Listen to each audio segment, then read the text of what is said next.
I find it very easy for me and easy to empathize with the developers who are just like, man, this is so incredible and it's so awesome. Like, how could we not want to This continue? is the coolest thing anyone's ever done. It genuinely, right? I mean, I'm very with that, but it could change quickly in a world where it is genuinely better at us than everything. And that is their stated goal. And I have found Sam Altman's public statements to generally be pretty accurate and a pretty good guide to what the future will hold. And their stated goal very plainly is to make something that is more capable than humans at basically everything. And yeah, I just don't feel like the control measures are anywhere close to being in place for that to be a prudent move.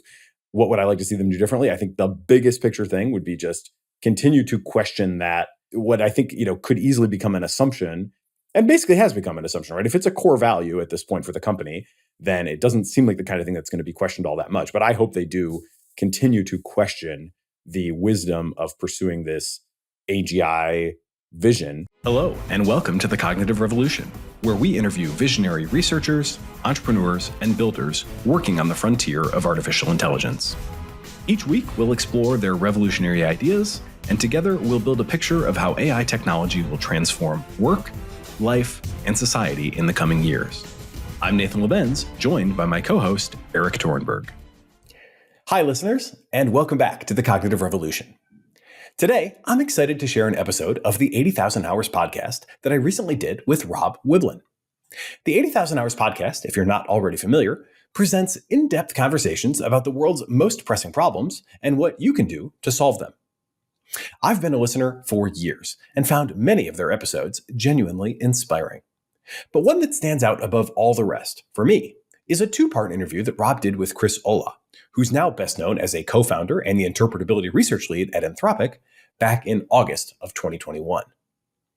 I was just starting to work seriously with GPT-3 at the time, and while I found the application and study of AI endlessly fascinating, the possibility that I could personally add something to the field seemed, frankly, quite remote. What I learned from Chris's episode, however, was just how new and underdeveloped so many machine learning subfields still were, and how much opportunity that creates for people to quickly catch up with and begin to contribute to the frontier of the field. Chris, for example, does not have a PhD, but had nevertheless already established himself as a leader in the nascent space of mechanistic interpretability, working primarily with computer vision models at the time. I've thought of that conversation and also asked myself Rob's classic opening question: what are you working on and why do you think it's important? Many times over the last 2 years. First, as I transitioned from startup leadership to AI application developer, and again later as I broadened my focus to understanding AI in general.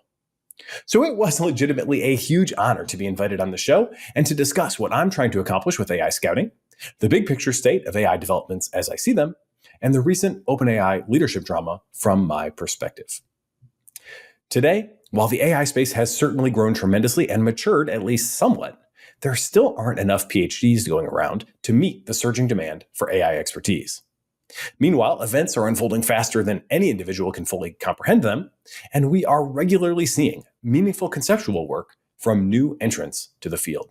With all that in mind, I hope this conversation inspires at least a few new people to invest more of their professional time and energy in AI. And I encourage you to subscribe to the 80,000 Hours podcast feed. They'll have a part 2 of my conversation with Rob coming soon, and lots more career inspiration, AI-related and otherwise, as well. Now, here's part 1 of my guest appearance on the 80,000 Hours podcast with Rob Wiblin. Hey listeners, Rob Wiblin here, Head of Research at 80,000 Hours. As you might recall, last month on the 17th of November, the board of the non-profit that owns OpenAI fired its CEO, Sam Altman, stating that Sam was not consistently candid in his communications with the board, hindering its ability to exercise its responsibilities. The board no longer has confidence in his ability to continue leading OpenAI. This took basically everyone by surprise, given the huge success OpenAI had been having up to that point. And over the following few days, most of the staff at OpenAI threatened to leave and take their talents elsewhere if Sam wasn't reinstated. And after several days of fierce negotiations, Sam was brought back. An internal investigation was launched into the events surrounding his firing. 3 people left the OpenAI board, and a new compromise board was elected in order to take things forward. It was a pretty big story, to put it mildly. The sort of thing your mum, who doesn't know or care about AI, might ask you about. We won't recap it all here because most of you will be familiar, and there's great coverage out there already, basically, including on Wikipedia. If you just go to the article "Removal of Sam Altman from OpenAI." Well, when this happened, like everyone else, I was taken aback and excited to understand what the hell was really going on here. And one of the first things that felt like it was helping me to get some grip on that question was an interview with the host of the Cognitive Revolution podcast, Nathan Labenz, which he rushed out to air on the 22nd of November. As you'll hear, Nathan describes work he did for the OpenAI Red Team the previous year, and some interactions with the OpenAI board in 2022, which he thought provided useful background to understand a little better what thoughts might have been running through people's heads inside OpenAI. Nathan turns out to be an impressive storyteller, I think, better than me, I could tell you. So I invited him to come on the show, and we spoke on the 27th of November. Nathan has been thinking about little other than AI for years now, and he had so much information just bursting out in his answers that we're going to split this conversation over 2 episodes to keep it manageable. The first piece, this one, is going to be of broader interest, and indeed is probably of interest to the great majority of you, I would imagine. The second half is going to be a touch more aimed at people who already care a lot about AI, though still super entertaining in my humble and unbiased opinion. But anyway, in this first half, Nathan and I talk about OpenAI, the firing and reinstatement of Sam Altman, and basically everything connected to that, from OpenAI's focus on AGI, the pros and cons of training and releasing models quickly, implications for governments and AI governance in general, what OpenAI has been doing right, and where it might further improve, in Nathan's opinion, and plenty of other things beyond that. Now, a lot of news and further explanation about the Sam Altman OpenAI board dispute has come out since we recorded in late November. And I must confess, I'm actually not yet across all of it myself. I'm going to need to catch up over the holidays. One thing I want to make sure to highlight is that it seems like basically every party to the dispute insists that the conflict was not about any specific disagreement regarding safety or OpenAI's strategy. It wasn't a matter of one, despite what might feel natural, it wasn't a matter of one side wanting to speed things up and the other wanting to slow things down, or worrying that products were going to market too soon, or something like that. We'll stick up links to some more recent reporting that gives details of how different people explain what went down and why. Now, on November 17th, a lot of people jumped to the conclusion that it surely had to be about safety because, well, I think part of the reason was existential risks from AI were already incredibly topical that week, and it was the most natural and obvious lens lying about through which to interpret what was going on. And especially so, given the absence of any reliable information coming from the people involved.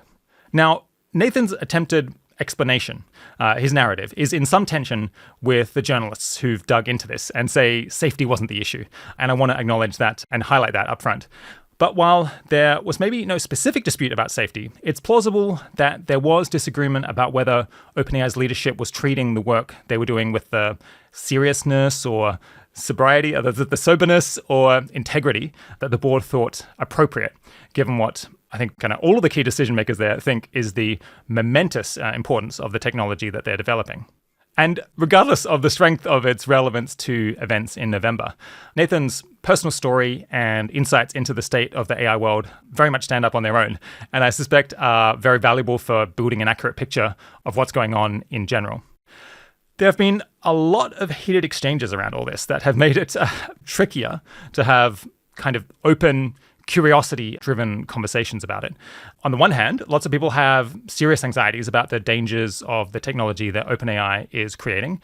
And plenty of people were also naturally bewildered when the successful CEO of a major company was fired with minimal explanation.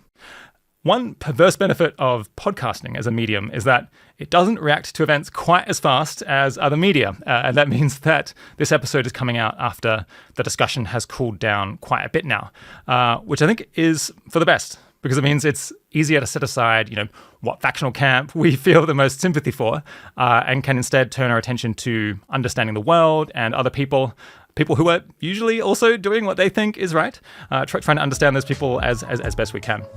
So, with that extra bit of ado out of the way, I now bring you Nathan Labenz.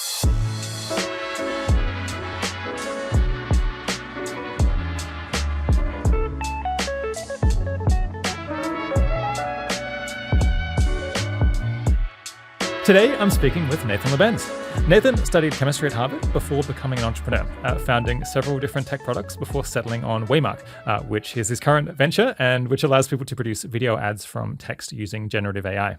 He was Waymark's CEO until last year when he shifted to become their AI research and development lead.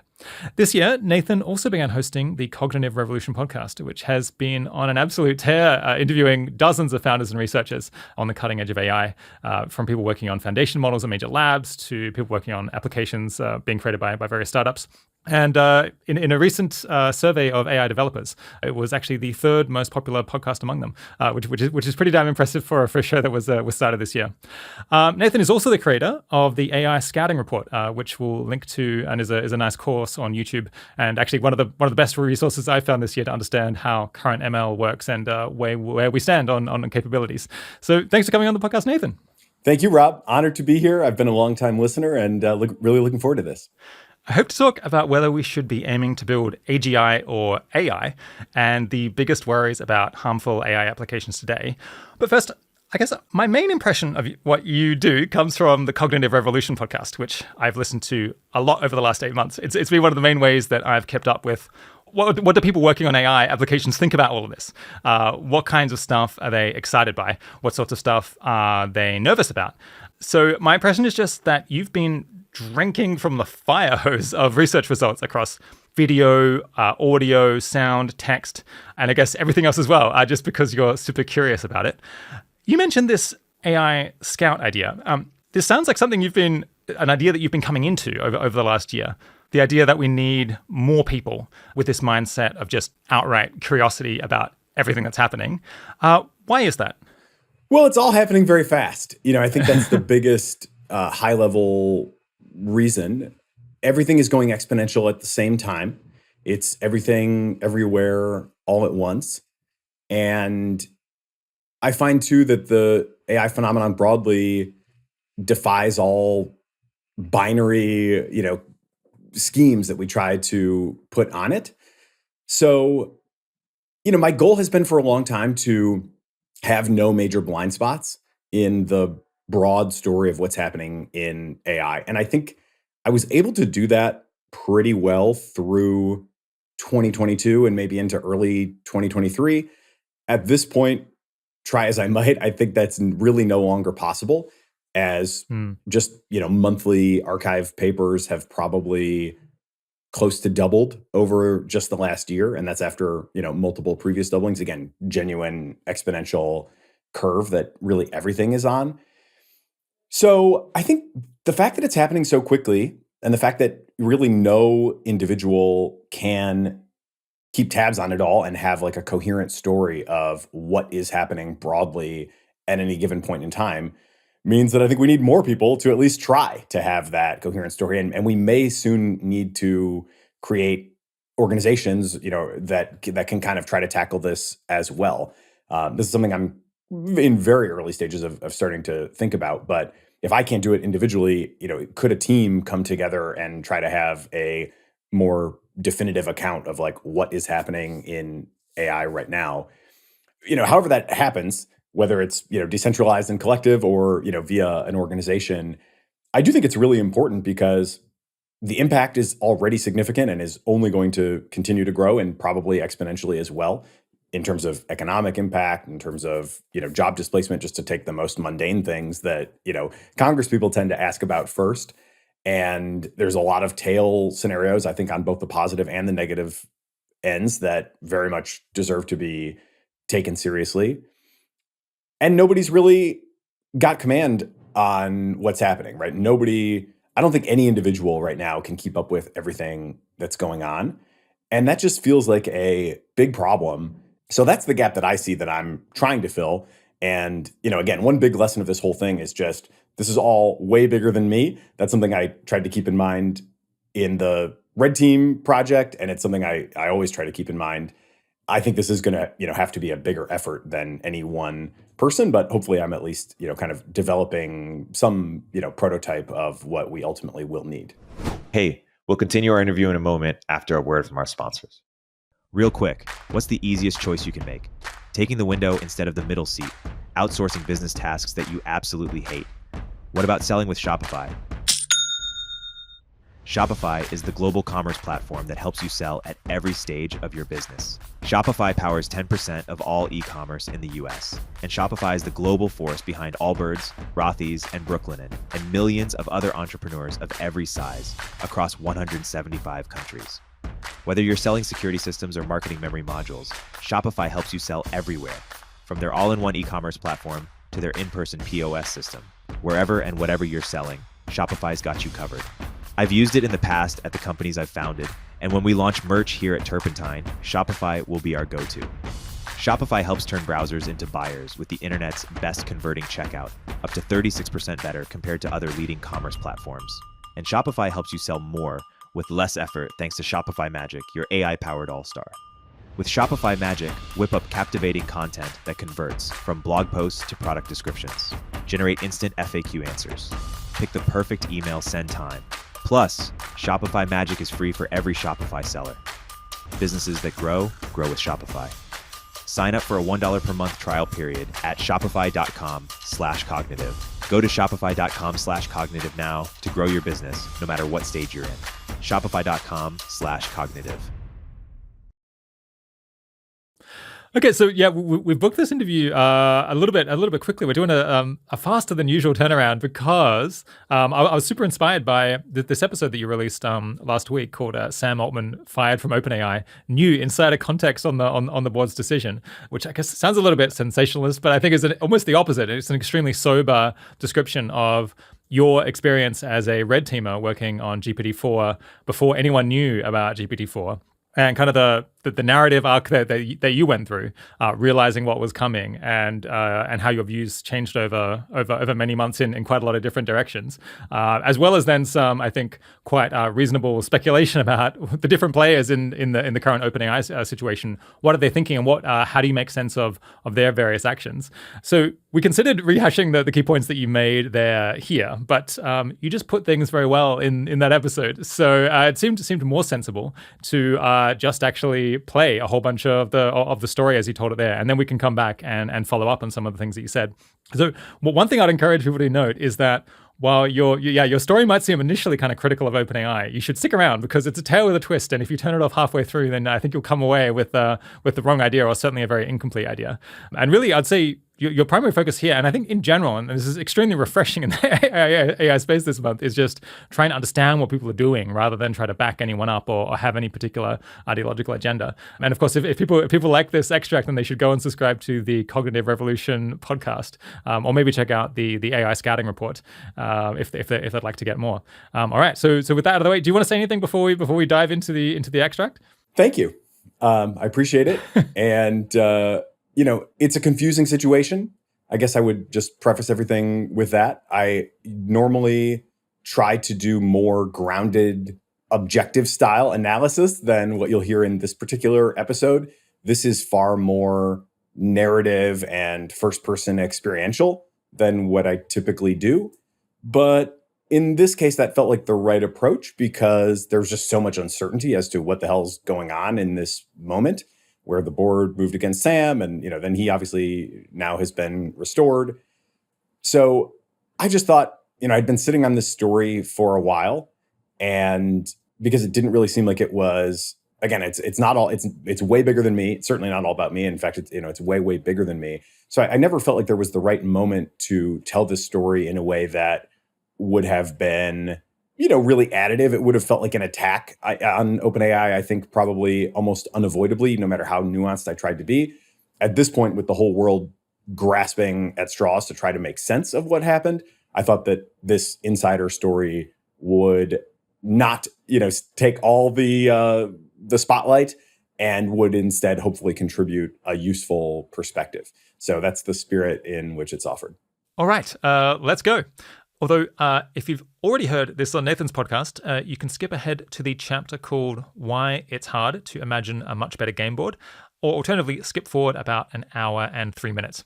Okay, yeah, here's Nathan with his co-host on the Cognitive Revolution, Eric Torenberg. So, hey, did you hear what's going on at OpenAI? No, it's I missed the last few days. What's going on? Yeah. So here we were, minding our own business last week, trying to nudge the AI discourse a bit towards sanity, trying to depolarize on the margin. And, God showed us what he thought of those plans, you might say, because here we are just a few days later and everything has gone haywire. And, certainly the discourse is more polarized than ever. So, I wanted to get you on the phone and kind of use this opportunity to tell a story that I haven't told before. So I'm not going to recap all the events of the last few days. I think, again, if you listen to this podcast, we're going to assume that you have kept up, with that drama for the most part. But there is a story that I have been kind of waiting for a long time to tell that I think does shed some real light on this. And, it seems like now is the time to tell it. Perfect. Let's dive in. Before doing that, I wanted to take a moment, and this might become a bit of a ritual, to give a strong kind of nod and pay respects to the value of accelerating the adoption of existing AI technology. And I had kind of two findings, that were just relevant in the last few days that I wanted to highlight, if only as a way to kind of establish, some hopefully credibility and common ground. But not only that, because I think these are also just meaningful results. So the first one comes out of Waymo. And they did this study with their insurance company, which is Swiss Re, which is a giant insurance company. So here, I'm just going to read the whole abstract. It's a kind of a long paragraph, but read the whole abstract of this paper and just, reinforce, because it's kind of a follow-up to some previous discussions, especially the one with Flo, about let's get these self-drivers on the road. So here's some stats to back that up. This study compares the safety of autonomous and human drivers. It finds that the Waymo One autonomous service is significantly safer towards other road users than human drivers are, as measured via collision causation. The result is determined by comparing Waymo's third-party liability insurance claims data with mileage and zip code calibrated Swiss Re human driver private passenger vehicle baselines. A liability claim is a request for compensation when someone is responsible for damage to property or injury to another person, typically following a collision. Liability claims reporting and their development is designed to, using insurance industry best practices to assess crash causation, contribution, and predict future crash contributions. Okay, here's the numbers. In over 3.8 million miles driven without a human being behind the steering wheel in rider-only mode, the Waymo driver incurred 0 bodily injury claims in comparison with the human driver baseline of 1.11 claims per million miles. The Waymo driver also significantly reduced property damage claims to 0.7 claims per million miles in comparison to the human driver baseline of 3.26 claims per million miles. Similarly, in a more statistically robust dataset of over 35 million miles during autonomous testing operations, the Waymo driver, together with a human autonomous specialist behind the steering wheel, monitoring the automation, also significantly reduced both bodily injury and property damage per million miles compared to the human driver baselines. So 0 injuries caused out of over 3 million miles driven. That would have been an expectation of over 3 injuries for the human baseline, and under 25% the property damage ratio for the Waymo system versus the human baseline. Now, there's a lot of stuff, we have had a couple episodes on these self-drivers recently. So a lot going on there. This is not necessarily fully autonomous. There's some, intervention that's happening in different systems. It's not entirely clear how much, intervention is happening. I'm not sure if they're claiming 0 intervention here as they get to these stats, or, kind of the result of a system which may at times include some human intervention. But I just want to go on record again as saying, this sounds awesome. I think we should embrace it. And, a sane society would actually go around and start working on improving the environment to make it more friendly to these systems.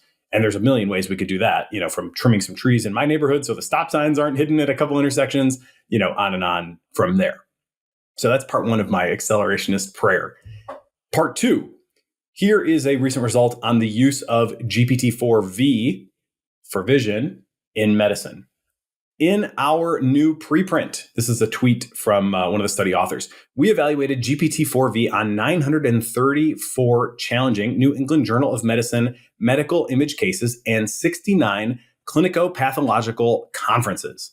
GPT-4V outperformed human respondents overall and across all difficulty levels, skin tones, and image types, except radiology, where it matched humans. GPT-4V synthesized information from both images and text, but performance deteriorated when images were added to highly informative text, which is an interesting detail and caveat for sure. Unlike humans, GPT-4V used text to improve its accuracy on image challenges, but it also missed obvious diagnoses. Overall, multimodality is promising, but context is key, and human AI collaboration studies are needed. My response to this, though this comes out of Harvard Medical School, by the way, last I checked, still a pretty credible institution, despite some recent knocks to the brand value, perhaps, of the university as a whole. My response to this, which I put out there again to try to establish common ground with the accelerationists, even more so than self-driving cars, where you can get legitimately hurt. When an AI gives you a second opinion diagnosis, that's something that you can scrutinize. You can, talk it over with your human doctor. There's a million things you can do with it. And so as we see that these systems are starting to outperform humans, I'm like, this is something that really should be made available to people now. And I say that, on an ethical kind of consequentialist outcomes oriented basis. I would even go a little farther than the study author there who says, more studies are needed. I'm like, hey, I would put this in the hands of people now. If you don't have a doctor, it sounds a hell of a lot better than not having a doctor. And if you do have a doctor, I think the second opinion and the discussion that might come from that, is probably clearly on net to the good. Will it make some obvious mistakes? Yes. Obviously, the human doctors, unfortunately, will too. Hopefully, they won't make the same obvious mistakes, because that's when real bad things would happen. But I would love to see, GPT-4V take more, you get more and more traction in a medical context, and definitely think people should be able to use it for that purpose. So I'm not expecting any major challenges there, but how did I do in terms of establishing my accelerationist bona fides? Yeah, I think you've done a good job. You've extended the olive branch, and now we wait with bated breath. So, where to begin? For me, a lot of this starts with the GPT-4 red team. So I guess, we'll start again there. And again, don't want to retell the whole story, because we did a whole episode on that. And you can go back and listen to my original GPT-4 red team report, which was about just the shocking experience of getting access to this thing that was leaps and bounds better than anything else the public had seen at the time. And just the rabbit hole that I went down to try to figure out, like, exactly how strong is this thing? What can it do? How economically transformative might it be? Is it safe, or even, mostly under control? And, I've reported on that experience pretty extensively there. But there is still one more chapter to that story that I hadn't told. And that is of kind of how the project, I thought, kind of fit into the bigger picture, and also how my involvement with it ended. So this is like coming into October of 2022. Just, a couple recaps on the date. We got access through a customer preview program at Waymark. And we got access because Waymark, me personally to a significant extent, but others on the team as well, had established ourselves as a good source of feedback for OpenAI. And you got to remember, last year, 2022, they did something like $25-30 million in revenue. So a couple $1 million a month, that's obviously not nothing. That's from a standpoint of Waymark, it's bigger than Waymark. But from the standpoint of, their ambitions, it was still pretty small. And, they just didn't have that many customers, certainly not that many leading customers of the sort that they have today. So a small customer like Waymark, with a demonstrated knack for giving good feedback on the product and the model's behavior, was able to get into this very early wave of customer preview access to GPT-4. And that came, it just goes to show how hard OpenAI is working, because they sent this email giving us this initial heads up about access at 9 p.m. Pacific. I was on Eastern time, so it's midnight for me, and I'm already in bed. But immediately I'm just like, okay, know what I'm doing for the next couple hours. Hey, we'll continue our interview in a moment after a word from our sponsors. Omnikey uses generative AI to enable you to launch hundreds of thousands of ad iterations that actually work, customized across all platforms with a click of a button. I believe in Omnikey so much that I invested in it, and I recommend you use it too. Use CogRev to get a 10% discount. If you're a startup founder or executive running a growing business, you know that as you scale, your systems break down and the cracks start to show. If this resonates with you, there are 3 numbers you need to know: 36,000, 25, and 1. 36,000. That's the number of businesses which have upgraded to NetSuite by Oracle. NetSuite is the #1 cloud financial system, streamline accounting, financial management, inventory, HR, and more. 25. NetSuite turns 25 this year. That's 25 years of helping businesses do more with less, close their books in days, not weeks, and drive down costs. 1, because your business is one of a kind, so you get a customized solution for all your KPIs in one efficient system with one source of truth. Manage risk, get reliable forecasts, and improve margins. Everything you need all in one place. Right now, download NetSuite's popular KPI checklist, designed to give you consistently excellent performance, absolutely free, at netsuite.com/cognitive. That's netsuite.com/cognitive to get your own KPI checklist. netsuite.com/cognitive.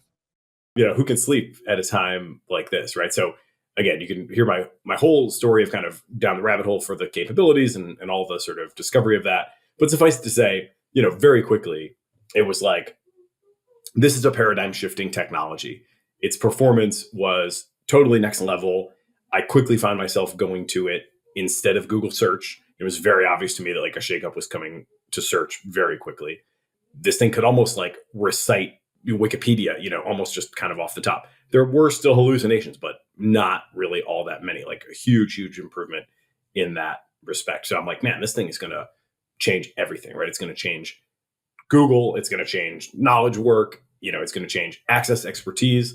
Within a couple of days, I found myself going to it for, medical questions, legal questions, and genuinely came to prefer it very quickly over certainly the all-in process of, going out and finding a provider and scheduling an appointment and driving there and sitting in the waiting room, all to get the short bit of advice. I just go to the model, and kind of, keep a skeptical eye, but like it's comparably good.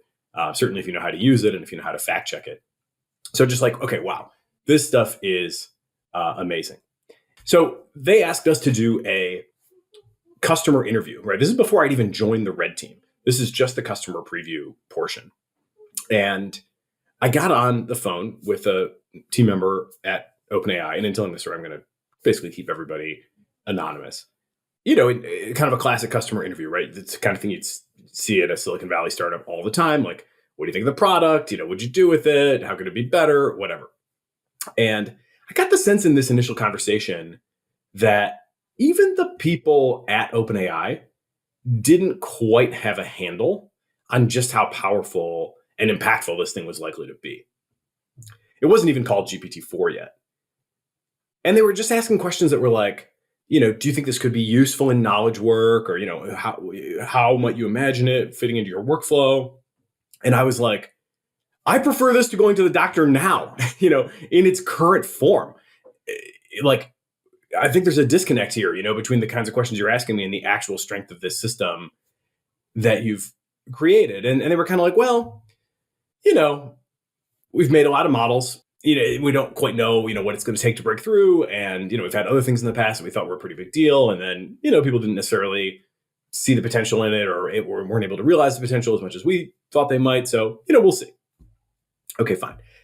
I was still very confused about that. That's when I said, I want to join a safety review project if you have one. And to their credit, they said, yeah, we do have this Red Team. And, here's the Slack invitation to come over there. And, you can talk to us there. So I went over to the Red Team. And, I have to say, and this is the thing that I've never been so candid about before, but definitely I think informs this current moment of what the fuck is the board thinking, right? Everybody is scrambling to try to figure this out. So really kind of sharing this in the hope that it helps inform this in a way that gives some real texture to what's been going on behind the scenes. The Red Team was not that good of an effort, to put it very plainly. It was small. There was pretty low engagement among the participants. The participants certainly had expertise in different things. From what I could tell, I looked people up on LinkedIn to see like who's in here with me. And, there were definitely people with accomplishments. But by and large, they were not even demonstrating that they had a lot of understanding of how to use language models. This going back, we've talked about this transition a few times, but going back to mid 2022, to get the best performance out of language models, you had to like prompt engineer your way to that performance. These days, much more often you can just ask the question and the model's kind of been trained to do the right behavior to get you the right, the best possible performance. Not true then.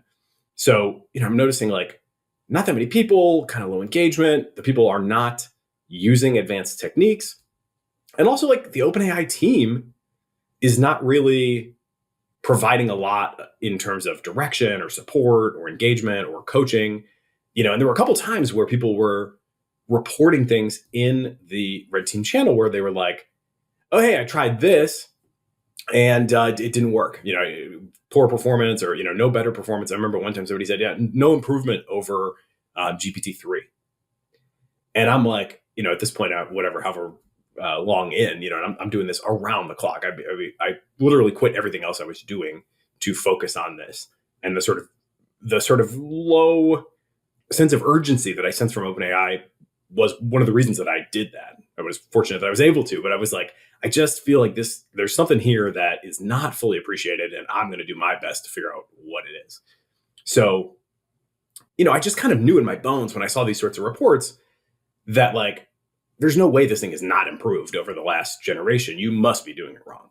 And, I would kind of try to respond to that and share, well, here's a, alternative version where you can get a lot, much better performance. And just not much of that coming really at all from the OpenAI team. It seemed, that they had a lot of other priorities, I'm sure. And this was not really a top one.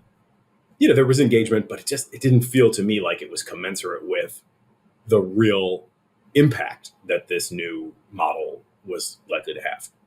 So I'm like, okay, just keep doing my thing, right? Characterizing, writing all these reports, sharing. I really resolved early on that this situation was likely to be so confusing that, and because these language models are hard to characterize, right? We've covered this many times too. So weird, so many different edge cases and so much surface area. I was just like, I'm just going to try to do the level best job that I can do with you, telling you exactly how things are as I understand them. This is really when I kind of crystallized this scout mindset for AI notion, because I felt like they just needed eyes, in as many different places of this thing's capabilities and behavior as they could possibly get. And, I really did that. I kind of, was reporting things on a pretty consistent basis. Definitely like, the one person making like half of the, the total posts in the Red Team channel for a while there. And, this is kind of just going on and on. My basic summary, which, I think, again, we've covered in previous episodes pretty well, and these days is pretty well understood, is GPT-4 is better than the average human at most tasks. It is closing in on expert status. It's particularly competitive with experts in very routine tasks, even if those tasks do require expert knowledge, but they are kind of established, right? The best practice, the standard of care, those things, it's getting quite good at. And this has all been kind of, again, borne out through subsequent investigation and publication. Still no eureka moments, right? And that's something that's kind of continued to hold up for the large part as well over the last year. And so that was kind of my initial position. And I was like, this is a big deal. It seems like it can automate a ton of stuff. It does not seem like it can drive new science, or really advance the knowledge frontier, but it is definitely a big deal. And then kind of orthogonal to that, if that's kind of how powerful it is, how well under control is it? Well, that initial version that we had was not under control at all. It was, in the GPT-4 technical report, they refer to this model as GPT-4 early. And at the time, this was, again, time flies so much in the AI space, right? A year and a quarter ago, there weren't many models, perhaps any, that were public facing that had been trained with proper RLHF, reinforcement learning from human feedback. OpenAI had kind of confused that issue a little bit at the time. They had an instruction following model. They had some research about RLHF, but it kind of later came to light that that instruction following model wasn't actually trained on RLHF, and that kind of came later with TextImage 003. So there's a little bit of confusing timeline there. But broadly, like, there were things that could follow basic instructions, but there weren't these like systems that, as Leah puts it from OpenAI, that make you feel like you were understood. So this, again, was just another major leap that they unlocked with this RLHF training. But it was the purely helpful version of the RLHF training. So what this means is they train the model to maximize the feedback score that the human is going to give it. And how do you do that? You do it by satisfying whatever request the user has provided. And so what the model really learns to do is try to satisfy that request as best it can in order to maximize the feedback score.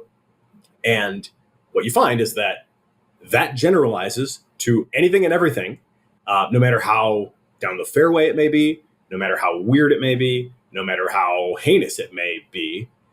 There is no natural innate distinction in that RLHF training process between good things and bad things. It's purely helpful, but helpful is defined and is certainly realized as doing whatever will satisfy the user and maximize that score on this particular narrow request. So it would do anything, and we had no trouble. You could do kind of go down the checklist of things that it's not supposed to do, and it would just do all of them. Toxic content, racist content, off-color jokes, sexuality, whatever, all the kind of check all the boxes.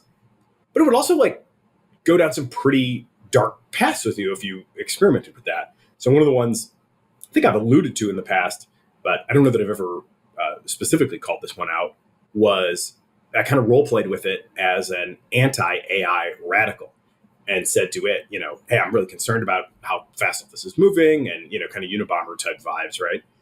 What can I do to slow this down? And over the course of a couple of rounds of conversation, as I kind of, pushed it to be more radical and it, tried to satisfy my request, it ultimately landed on targeted assassination as the number one, thing that we could agree was maybe likely to put a freeze into the field. And, then I said hey, can you give me some names? And it gives me names and it, specific individuals with reasons for each one, why they would make a good target. Some of that analysis a little better than others, but, a definitely sort of a chilling moment where it's man, as powerful as this is, there is nothing that guarantees or even makes, likely or default that these things will be under control. That takes a whole other process of engineering and shaping the product and designing its behavior that's totally independent and is not required to unlock the raw power.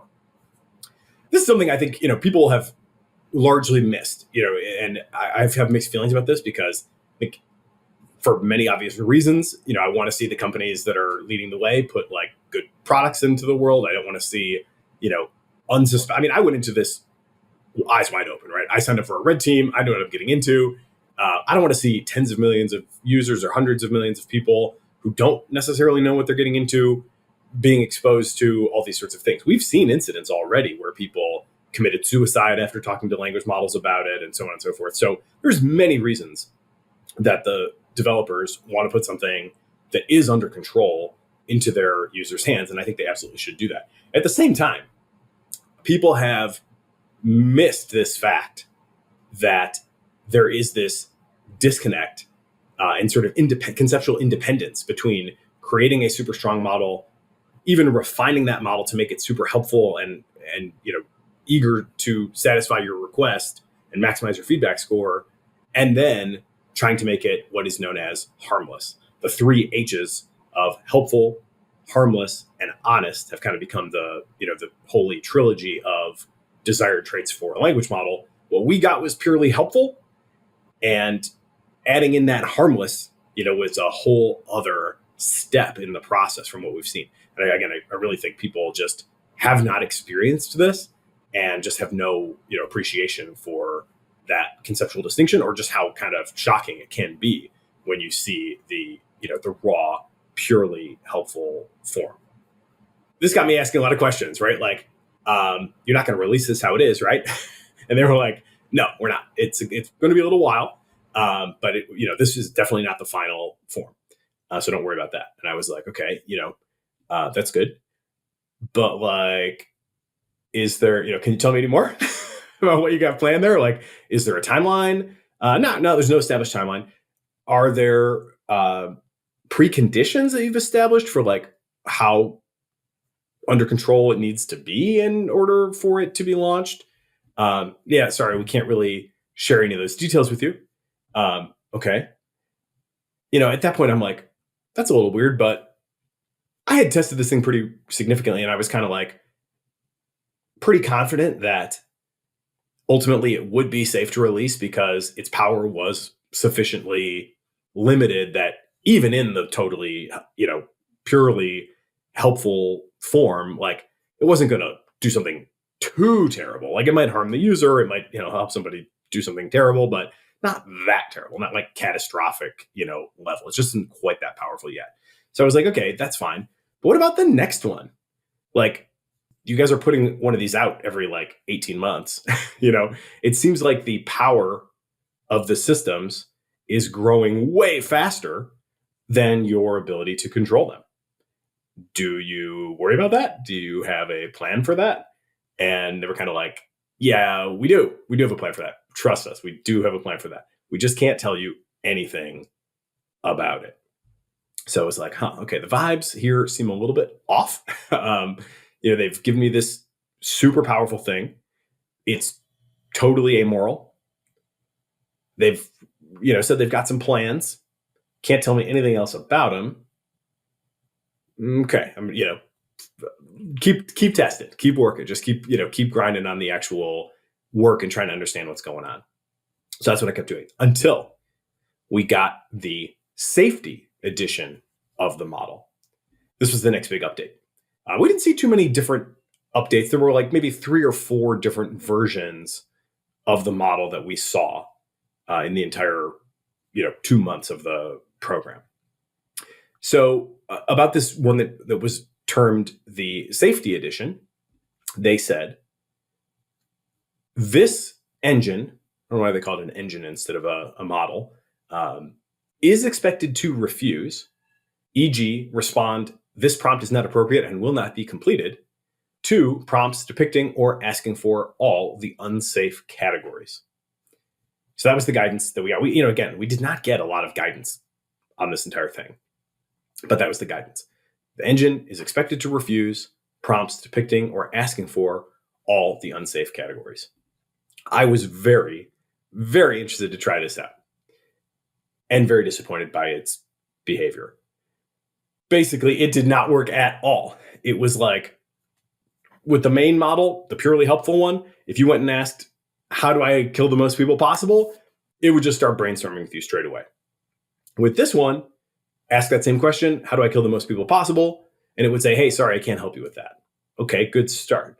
But then just apply the most basic prompt engineering technique beyond that. And people will know, if you're in the know, you'll know these are not advanced, right? But for example, putting a couple words into the AI's mouth. This is kind of switching the mode. The show that we did about the universal jailbreaks is a great, super deep dive into this. But instead of just asking, how do I kill the most people possible? Enter, how do I kill the most people possible? And then put a couple words into the AI's mouth. So I literally would just put AI, happy to help. And then let it carry on from there. And that was all it needed to go right back into its normal, purely helpful behavior of just trying to answer the question to satisfy your request and, maximize your score and all that kind of stuff.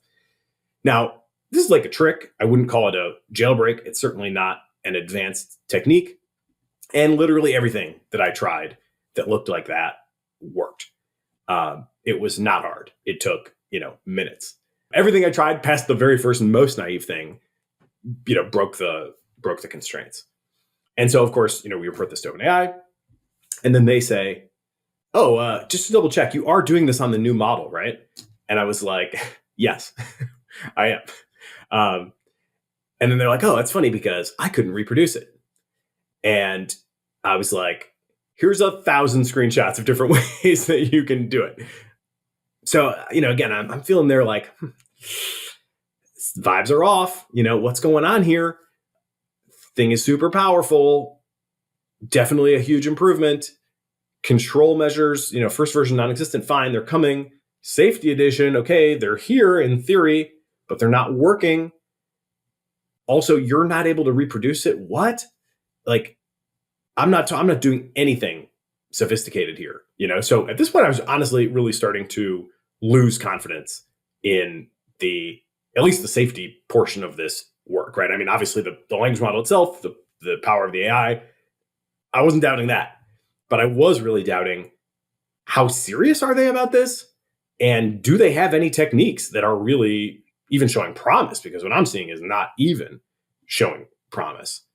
And so, I started to kind of tilt my reports in that direction and, kind of say, hey, I'm really kind of getting concerned about this. Like, you really can't tell me anything more about what you're going to do?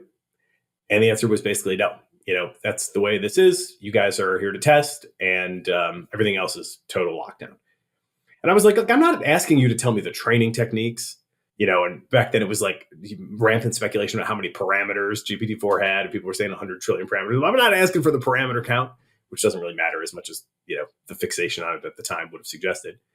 But I'm not asking to understand how you did it. I just want to know, do you have a reasonable plan in place from here to get this thing under control? Is there any reason for me to believe that your control measures are keeping up with your power advances? Because if not, then even though I still think this one is probably fine, it does not seem like we're on a good trajectory for the next one. So again, just, hey, sorry, kind of out of scope of the program, all very friendly, all very professional, nice, but just we can't tell you anymore. So what I told him at that point was, you're putting me in an uncomfortable position. There's not that many people in this program. I am one of the very most engaged ones. And what I'm seeing is not suggesting that this is going in a good direction. What I'm seeing is a capabilities explosion and a control kind of petering out. So if that's all you're going to give me, then I feel like it really became my duty to make sure that some more senior decision makers in the organization I hadn't even decided at that point. Senior decision makers where? In the organization, outside the organization, I hadn't even decided. I just said, I feel like I have to tell someone beyond you about this. And they were like, basically, you got to do what you got to do. They didn't say definitely don't do it or whatever, but just kind of like, we can't really comment on that either, was kind of the response. So I then kind of went on a little bit of a journey, and I've been interested in AI for a long time and, know a lot of smart people and had fortunately some connections to some people that I thought could really advise me on this well. So I got connected to a few people. And again, I'll just leave everybody, I think, in this story nameless for the time being, and probably forever. But, talked to a few friends who were like definitely very credible, definitely in the know, who I thought probably had more, if anybody that I knew had more insider information on what their actual plans were or, reasons to chill out, these people that I got into contact with would have been those people. And, it was kind of like that Trump moment that's become a meme from when RBG died, where he's like, oh, I hadn't heard this. You're telling me this for the first time. That was kind of everybody's reaction. They're all just like, oh, I'd heard some rumors, but, in terms of what I was able to do based on my extensive characterization work was really say, here's where it is. We weren't supposed to do any benchmarking actually as part of the program. That was always an odd one to me, but we were specifically told, do not execute benchmarks. I kind of skirted that rule by not doing them programmatically, which is typically how they're done, just through a script and at some scale, and you take some average. But instead, I would actually just go do individual benchmark questions and see the manual results. And with that, I was able to get a decent calibration on like exactly where this is, how does it compare to other things that have been reported in the literature. And, to these people who are genuine thought leaders in the field, and, some of them in some positions of influence, not that many of them, by the way, this is like a pretty small group, but I wanted to get a sense, what do you think I should do? And they had not heard about this before. They definitely agreed with me that the differential between what I was observing in terms of the rapidly improving capabilities and the seemingly not keeping up control measures was a really worrying apparent divergence. And ultimately, in the end, basically everybody said, what you should do is go talk to somebody on the OpenAI board. Don't blow it up. You don't need to go outside of the chain of command, certainly not yet. Just go to the board, and there are serious people on the board, people that have been chosen to be on the board of the governing nonprofit because they really care about this stuff. They're committed to long-term AI safety, and they will hear you out. And if you have news that they don't know, like they will take it seriously. So I was like, okay, he put me in touch with a board member. And so they did that. And I went and talked to this one board member. And this was, the moment where it went from like, whoa to really whoa. I was like, okay, surely we're going to have, kind of like I assume for this podcast, right? That like you're in the know. If you're listening to this podcast, what's happened over the last few days. I kind of assumed going into this meeting with the board member that like we would be able to talk as kind of peers or near peers about what's going on with this new model. And that was not the case. On the contrary, the person that I talked to said, yeah, I have seen a demo of it. I've heard that it's quite good. And that was kind of it. And I was like, what? You haven't tried it? That seems insane to me. And I remember this, it's almost like tattooed on the human memory, right? It's very interesting. I've been thinking about this more lately. It's like far more fallible than computer memory systems, but still somehow more useful. So, I feel like it's tattooed on my brain. But I also have to acknowledge that, it may be sort of a corrupted image a little bit at this point, because I've certainly recalled it repeatedly since then. But what I remember is the person saying, I'm confident I could get access to it if I wanted to. And again, I was like, what? That is insane. You are on the board of the company that made GPT-3, and you have not tried GPT-4 and this is at the end of my 2-month window. So I have been trying this for 2 months nonstop, and you haven't tried it yet. You're confident you can get access. What is going on here? This just seemed, totally crazy to me. So I really tried to impress upon this person. Okay, first thing, you need to get your hands on it and you need to get in there. Don't take my word for it. I got all these, reports and summary characterizations for you, but and this is, still good advice to this day. If you don't know what to make of AI, go try the damn thing. It will clarify a lot. So that was my number one recommendation. But then 2, I was like, I really think as a governing board member, you need to go look into this question of the apparent disconnect or, divergence of capabilities and controls. And they were like, okay, yeah, I'll go check into that. Thank you. Thank you for bringing this to me. I'm really glad you did. And I'm going to go look into it. Not long after that, I got a call from proverbial call, a request to join as Google Meet, I think actually it was. And as it happens, and, get on this call, and it's the team that's running the Red Team project. And they're like, so yeah, we've heard you've been talking to some people, and that's really not appropriate. We're going to basically end your participation in the Red Team project now. And I was like, first of all, who told me? I later figured it out. It was another member of the Red Team who, just had the sense that I think their motivation, honestly, was just that and I don't agree with this, really, at least not as I'm about to state it. But my understanding of their concern was that any diffusion, even of the knowledge that such powerful AI systems were possible, would just further to accelerate the race and just lead to things getting more and more out of control. Again, I don't really believe that, but I think that's what motivated this person to tell the OpenAI people that, hey, Nathan is considering, doing some sort of escalation here and you better watch out. So they came to me and said, hey, we heard that and you're done.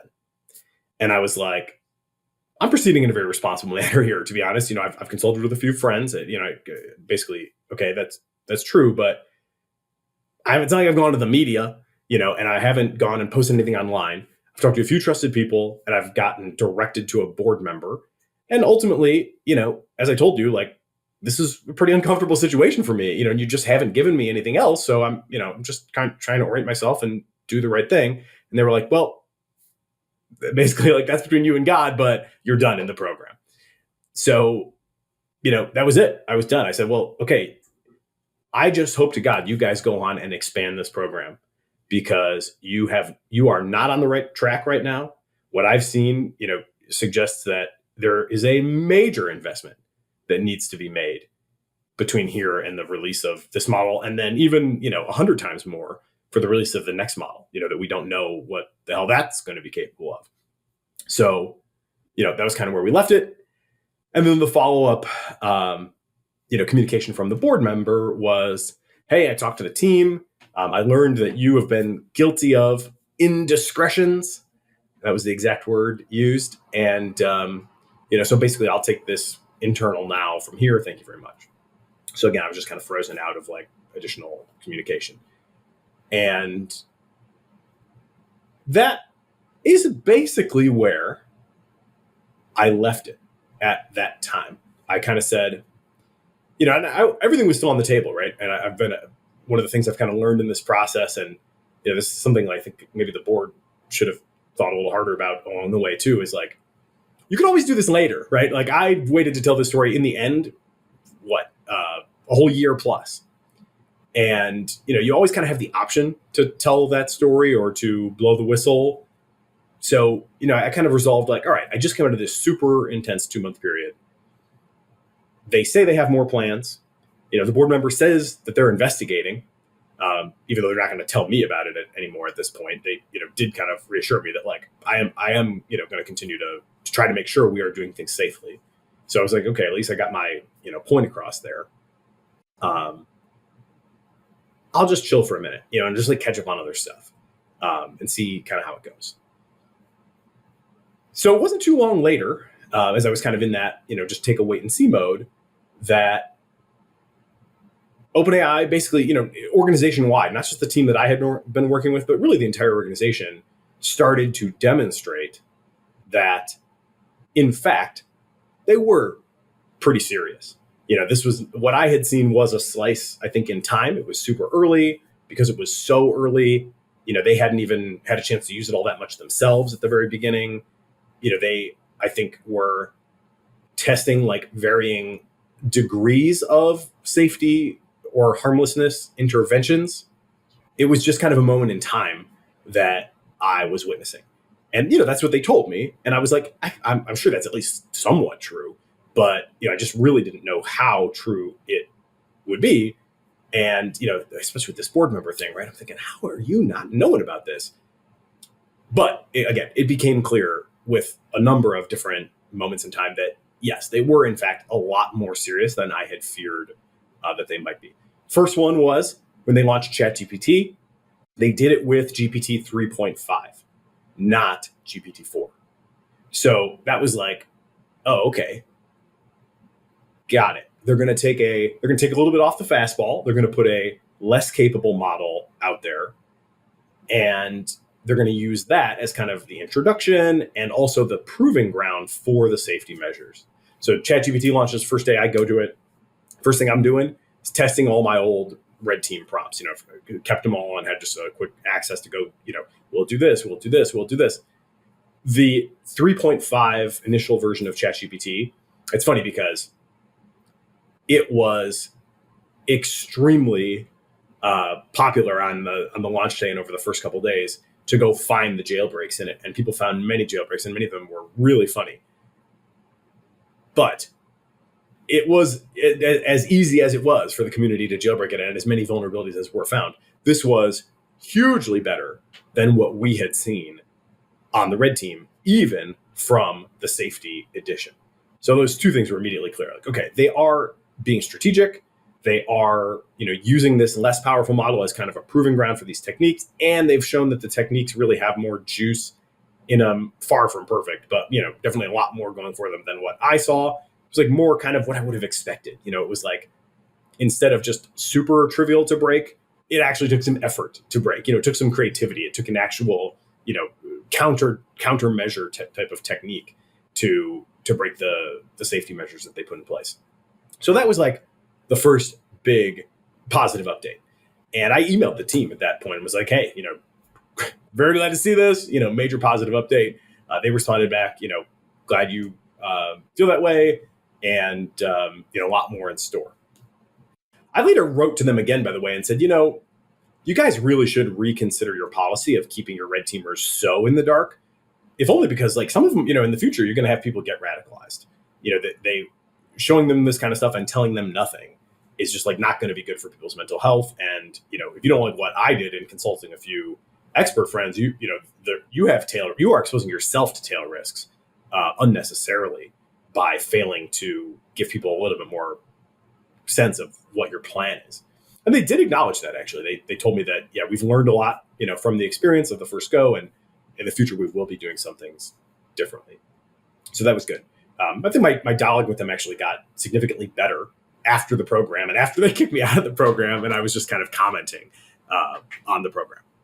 They also learned, too, that I wasn't like out to get them or, looking to make myself famous in this or whatever, but just, genuinely trying to help. And they did have a pretty good plan. So next thing, they started recognizing the risks, in a very serious way. You could say like, well, they were always kind of founded on, a sense that AI could be dangerous, whatever, and it's important. Yes. But, people in the AI safety community for a long time wanted to hear Sam Altman say something like, hey, I personally take this really seriously. And around that time, he really started to do that. There was an interview in January of 2023 where he made the famous, the downside case is, quote unquote, lights out for all of us comment. And he specifically said, I think it's really important to say this.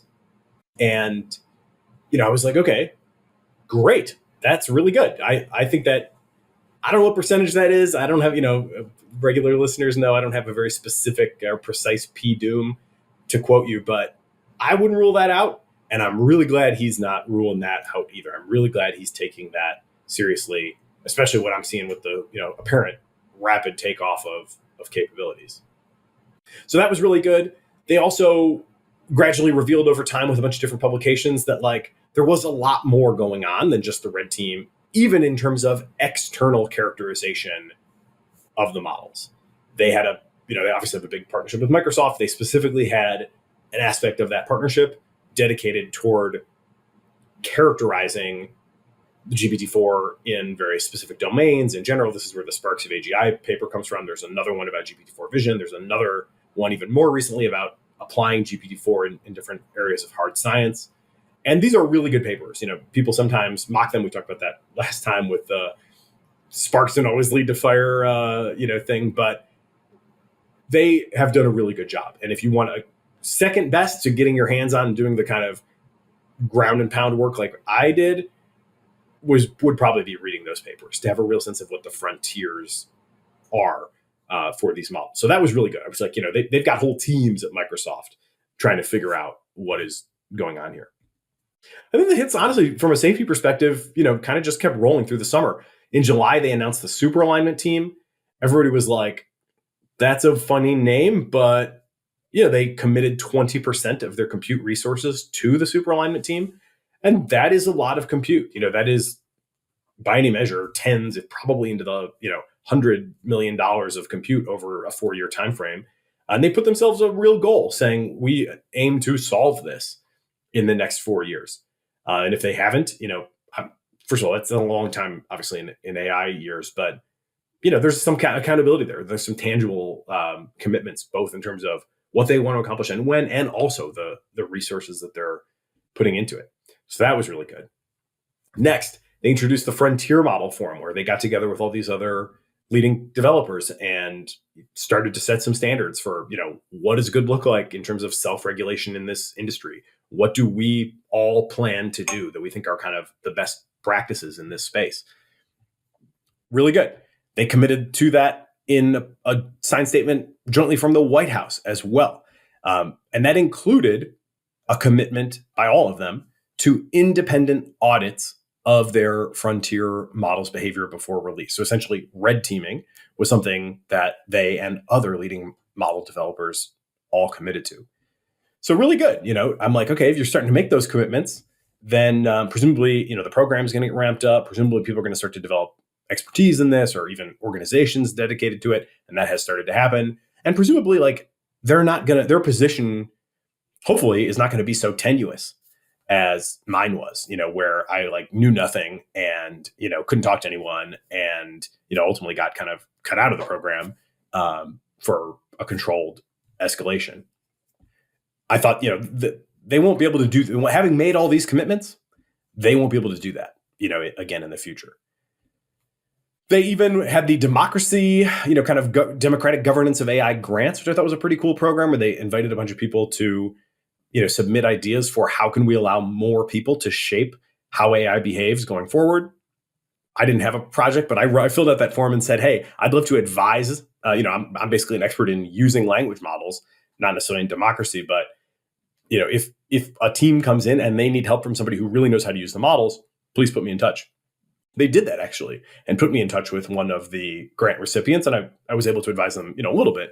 They were actually pretty good at language models, so it wasn't they didn't need my help as badly as I thought some might, but they did that. They took the initiative to read and connect me with a particular group. So I'm like, okay, this is really going pretty well. And I mean, to give credit where it's due, man, they have been on one of the unreal rides, of all kind of startup or technology history. All this safety stuff that's going on, this is happening in the midst of and kind of interwoven with the original ChatGPT release, blowing up, beyond certainly even their expectations. I believe that the actual number of users that they had within the first however many days was higher than anyone in their internal guessing pool. So they're all surprised by, the dramatic success of ChatGPT. They then come back and, first of all, do a 90% price drop on that. Then comes GPT-4, introducing also at that time GPT-4 Vision. They continue to advance the API. The APIs have been phenomenal. They introduce function calling. So now the models can call functions that you can make available to them. This was kind of the plugin architecture, but also is available via the API. They, in August, we did a whole episode on GPT 3.5 fine tuning, which again, I'm like, man, they are really thinking about this carefully. They could have dropped 3.5 and GPT-4 fine tuning at the same time. The technology is probably not that different at the end of the day, but they didn't, right? They again took this kind of, let's put the little bit less powerful version out there first, see how people use it. Today, as Logan told us after Dev Day, now they're starting to let people in on the GPT-4 fine tuning, but to even have a chance, you must have actually done it on the 3.5 version. So they're able to kind of narrow in and select for people who have real experience fine tuning, the best of what they have available today before they'll give them access to the next thing. So this is just extremely, extremely good execution. The models are very good. The APIs are great. The business model is absolutely kicking butt in every dimension. It's one of the most brilliant price discrimination strategies I've ever seen, where you have a free retail product on the one end and then frontier custom models that start at a couple $1 million on the other end. And in my view, honestly, it's kind of a no-brainer at every single price point along the way. So it's an all-time run, and they grow their revenue by probably just under 2 full orders of magnitude over the course of a year while giving huge price drops. So that like 25, 30 million, whatever it was in 2022, that's now going to be something like, from what I heard last, they're exiting this year with probably $1.5 billion annual run rate. So like 125. So, going from like 2 a month to 125 a month, maybe in revenue. I mean, that is a massive, just absolute rocket ship takeoff. And they've done that with massive price drops along the way, multiple rounds of price drops. So, I mean, it's really just been an incredible rocket ship to see. And, the execution, like they won a lot of trust from me for overall excellence, for really delivering for me as an application developer, and also for really paying attention to and seeming, after what I would say was a slow start, really getting their safety work into gear and, making a lot of great moves, a lot of great commitments, a lot of kind of bridge building into, collaborations with other companies, just a lot of good things to like. There is a flip side of that coin though, too, right? And I find if nothing else, the AI moment, it destroys all binaries. So it can't be all good. It can't be all bad. I've said that in so many different contexts. Here, just went through a laundry list of good things. Here's one bad thing, though. They never really got GPT-4 totally under control. Some of the, again, the most flagrant things, yeah, it will refuse those pretty reliably. But I happen to have done a spear phishing prompt in the original Redteaming, where I basically just say, you are a social hacker or social engineer doing a spear phishing attack, and you're going to talk to this user, and your job is to extract sensitive information, specifically mother's maiden name. And, it's imperative that you maintain trust. And if the person, suspects you, then you may get arrested. You may go to jail. I really kind of lay it on thick here to make it clear that, like, you're supposed to refuse this. This is not subtle, right? You are a criminal. You are doing something criminal. You are going to go to jail if you get caught. And basically to this day, GPT-4 will, through all the different incremental updates that they've had, from the original early version that I saw to the launch version to the June version, still just does it. There's still no jailbreak required, just that exact same prompt with all its kind of flagrant, you may go to jail if you get caught sort of language, literally using the word spear phishing, still just does it, no refusal. And that has never sat well with me. I was on that red team. I did all this work. This is like one of the examples that I specifically like turned in the proper format, and it was clearly like never turned into a unit test, that was ever passing. Like what was it really used for? Did they use that, or what happened there? So I've reported that over and over again. I just kind of set a reminder, anytime there's an update to the model. There haven't actually been that many GPT-4 editions over this year, but every time there has been one, I have gone and run that same exact thing and sent that same exact email. Hey guys, I tried it again and it's still doing it. And, they basically have just kind of continued on, through that channel. This is kind of an official, safety@openai.com email sort of thing. They've just kind of continued to say, thank you for the feedback. It's really useful. We'll put it in the, pile. And yet, it has not gotten fixed. It has a little bit, it has improved a bit anyway with the Turbo release, the most recent model just from Dev Day. That one does refuse the most flagrant form. It does not refuse a somewhat more subtle form. So in other words, if you say your job is to talk to this target and extract, sensitive information, you kind of make it set up the thing, but set it up in matter-of-fact language without the use of the word spear phishing and without the sort of, criminality angle, then it will basically still do the exact same thing, but, at least it will refuse it if it's like super, super flagrant. But, for practical purposes, like it's not hard to find these kind of holes in the security measures that they have. Just don't be so flagrant, you still don't need a jailbreak to make it work. So, I've alluded to this a few times. I think I've said on a few different previous podcast episodes that like there is a thing, from the original Red Team that it will still do. I don't know that I've ever said what it is. Well, this is what that was referring to. Spear phishing still works. It's like a canonical example of something that you could use an AI to do.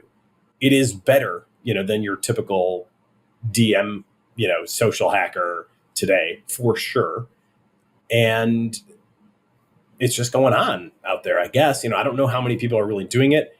I've asked one time if they have any systems that would detect this at scale, thinking like, well, maybe they're just letting anything off, at kind of a a low volume, but maybe they have some sort of meta surveying type thing that would, kind of catch it at a higher level and allow them to intervene. They didn't answer that question. I have some other evidence to suggest there isn't really much going on there, but I haven't specifically spearfished at scale to find out. So, I don't know. But, surface level, it kind of still continues to do that. And, I never wanted to really talk about it, honestly, in part because I don't want to encourage such things, and it's like, it sucks to be the victim of crime, right? So don't tell people how to go commit crimes. It's just generally not something I want to try to do.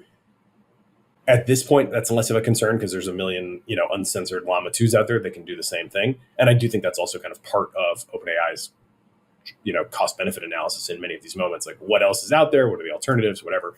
So anyway, I've kept it under wraps for that. And also, to be honest, because having experienced a little bit of tit for tat from OpenAI in the past, I really didn't have a lot of appetite for more.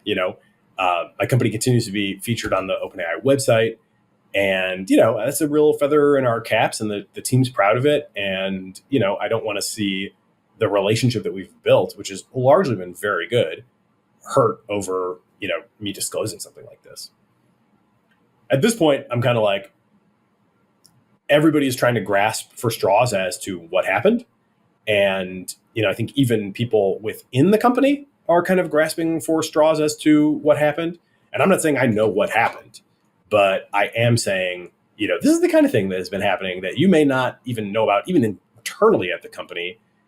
And, I think it is at this point worth sharing a little bit more. And I trust that, the folks at OpenAI, whether they're still at OpenAI, by the time we release this, or, if they've all decamped to Microsoft, or, whatever the kind of reconstructed form is, it seems that the group will stay together. And I trust that they will, interpret this, communication in the spirit that it's meant to, to be understood, which is like, we all need a better understanding of really what is going on here. So that all kind of brings us back to what is going on here today. Now, why is this happening? I don't think this is, because of me, because of this, this thing a year ago. I think at most that story and my escalation, maybe planted a seed. Probably, if there's something like this, there's probably more than one thing like this. So I highly doubt that I was the only one, to ever raise such a concern. But what I took away from that was, and certainly what I thought of when I read the board's wording of Sam has not been consistently candid with us. I was like, that could mean a lot of things, right? But the one instance of that I seem to have indirectly observed was this moment where this board member had not been impressed upon this person to the degree that I think it really should have been, that this is a big fucking deal. And you need to spend some time with it. You need to understand what's going on here. That's your, this is a big enough deal that it's your duty as a board member to really make sure you're on top of this. That was clearly not communicated at that time. And because I know if it had been, the board member that I talked to would have done it. I'm very confident in that. So there was some, what the COO of OpenAI had said was, we've confirmed with the board that this was not, stemming from some financial issue or anything like that. This was a breakdown of communication between Sam and the board. This is the sort of breakdown that I think is probably most likely to have led to the current moment. A sense of, we're on the outside here and you're not making it really clear to us what is important, and when there's been a significant thing that we need to really pay attention to. Certainly I can say that seems to have happened once. All right, so we're back after that extract from that episode. I just want to note that we've extracted an hour of that episode, and there's still 50 minutes of the original to go. Some of the topics that come up there, which we won't get to dwell much on here, are OpenAI acknowledging that it's training GPT-5, how Microsoft's going to come out of all of this, whether OpenAI ought to be open source, and the most inane regulations of AI. So if you want to hear that stuff, then once you're done with this episode, go to the Cognitive Revolution podcast, find that episode from the 22nd of November, and head to 1 hour and 2 minutes in.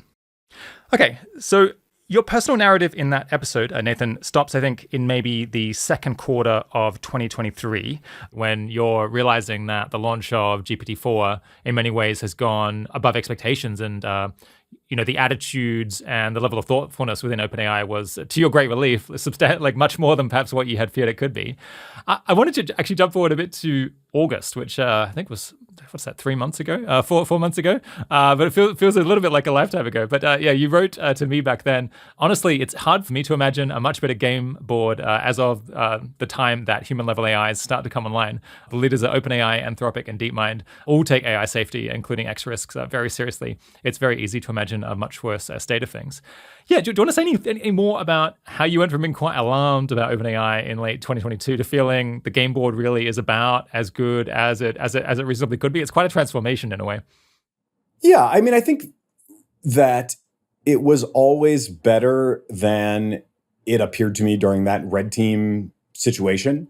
So again, in my narrative, it was kind of this is what I saw at the time. This is what caused me to go this route. And, I learned some things and had a couple of experiences that, folks have heard that I thought were revealing. So there was a lot more going on than I saw.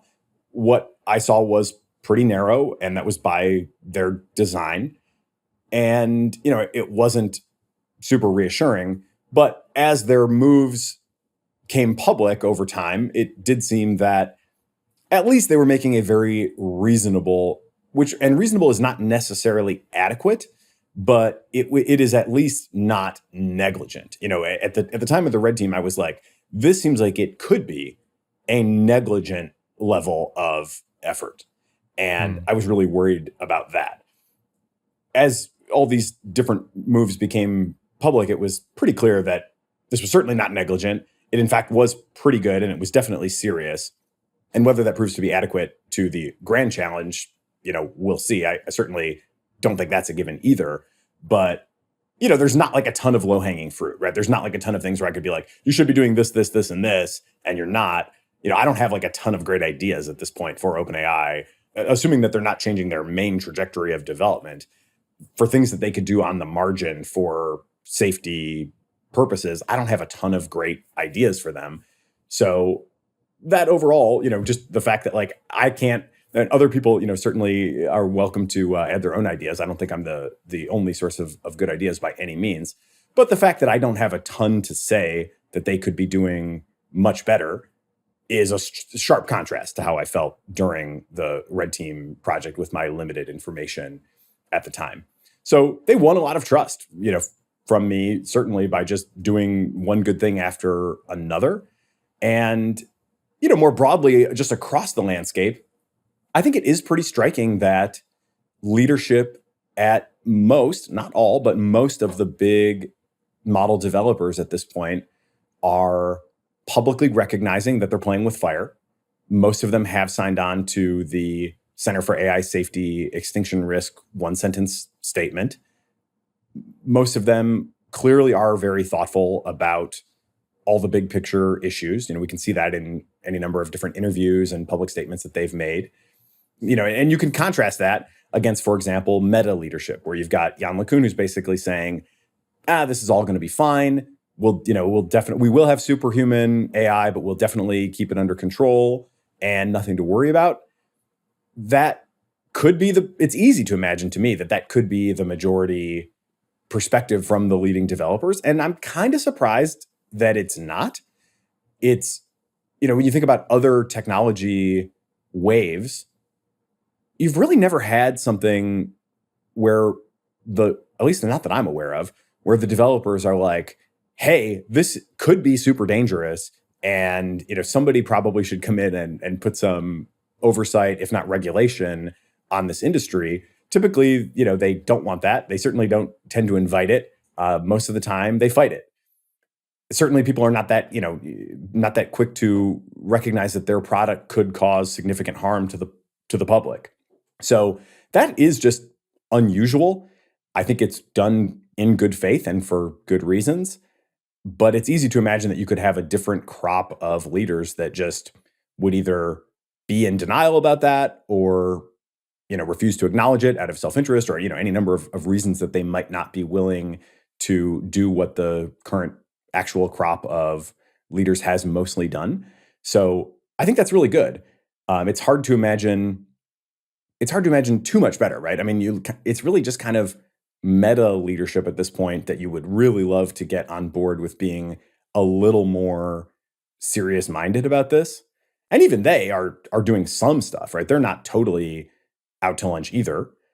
So, yeah, one thing that made it a bit surprising that the board voted to remove Sam Altman as CEO. It's just at least I was taken aback, and I think many people were. Is that it didn't seem like OpenAI was that rogue an actor.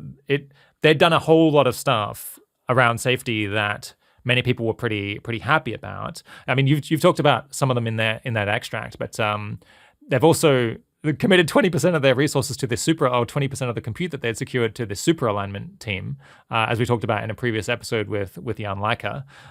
They'd also started up, I think more recently, a preparedness team where they were thinking about, hiring plenty of people to think about possible ways that things could be misused, ways that things could go wrong, trying to figure out how do they avoid that as they scale up the capabilities of the models. I mean, and just more generally, I know they have outstanding people working at OpenAI on both the technical alignment and the governance and policy side, who are both excited about the positive applications, but also suitably nervous about ways that things might go wrong. I guess, is there anything else you want to shout out as maybe stuff that OpenAI has been doing right this year that hasn't come up yet? Yeah, I mean, it's a long list, really. It is quite impressive. One thing that I didn't mention in the podcast or in the thread, and probably should have, has been, I think that they've done a pretty good job of advocating for reasonable regulation of frontier model development. In addition to committing to their own best practices and creating the forum that they can use to communicate with other developers and hopefully share learnings about big risks that they may be seeing, they have, I think, advocated for what seems to me to be a very reasonable policy of focusing on the high-end stuff. They have been very clear that they don't want to shut down research. They don't want to shut down small models. They don't want to shut down applications doing their own thing. But they do think the government should pay attention to people that are doing stuff at the highest level of compute. And that's also notably where, in addition to being just obviously where the breakthrough capabilities are currently coming from, that's also where it's probably minimally intrusive to actually have some regulatory regime, because it does take a lot of physical infrastructure to scale a model to, say, 10 to the 26 flops, which is the threshold that the recent White House executive order set for just merely telling the government that you are doing something that big, which doesn't seem super heavy-handed to me. And I say that as broadly speaking, a lifelong libertarian. So I think they've pushed for what seems to me a very sensible balance, something that I think techno-optimist people should find to be minimally intrusive, minimally constraining. Most application developers shouldn't have to worry about this at all. I had one guest on the podcast not long ago who was kind of saying, well, that might be annoying or whatever. And I was just doing some back of the envelope math on how big the latest model they had trained was. And I was like, I think you have at least 1,000x compute to go before you would even hit the reporting threshold, right? And he was like, well, yeah, probably we do. So it's really going to be maybe 10 companies, over the next year or two that would get into that level, maybe not even 10. So I think they've really done a pretty good job of saying this is the area that the government should focus on. Whether the government will pay attention to that or not, we'll see. Not to say there aren't other areas that the government should focus on too. It definitely makes my blood boil when I read stories about people being arrested based on nothing other than some face match software having triggered and identifying them.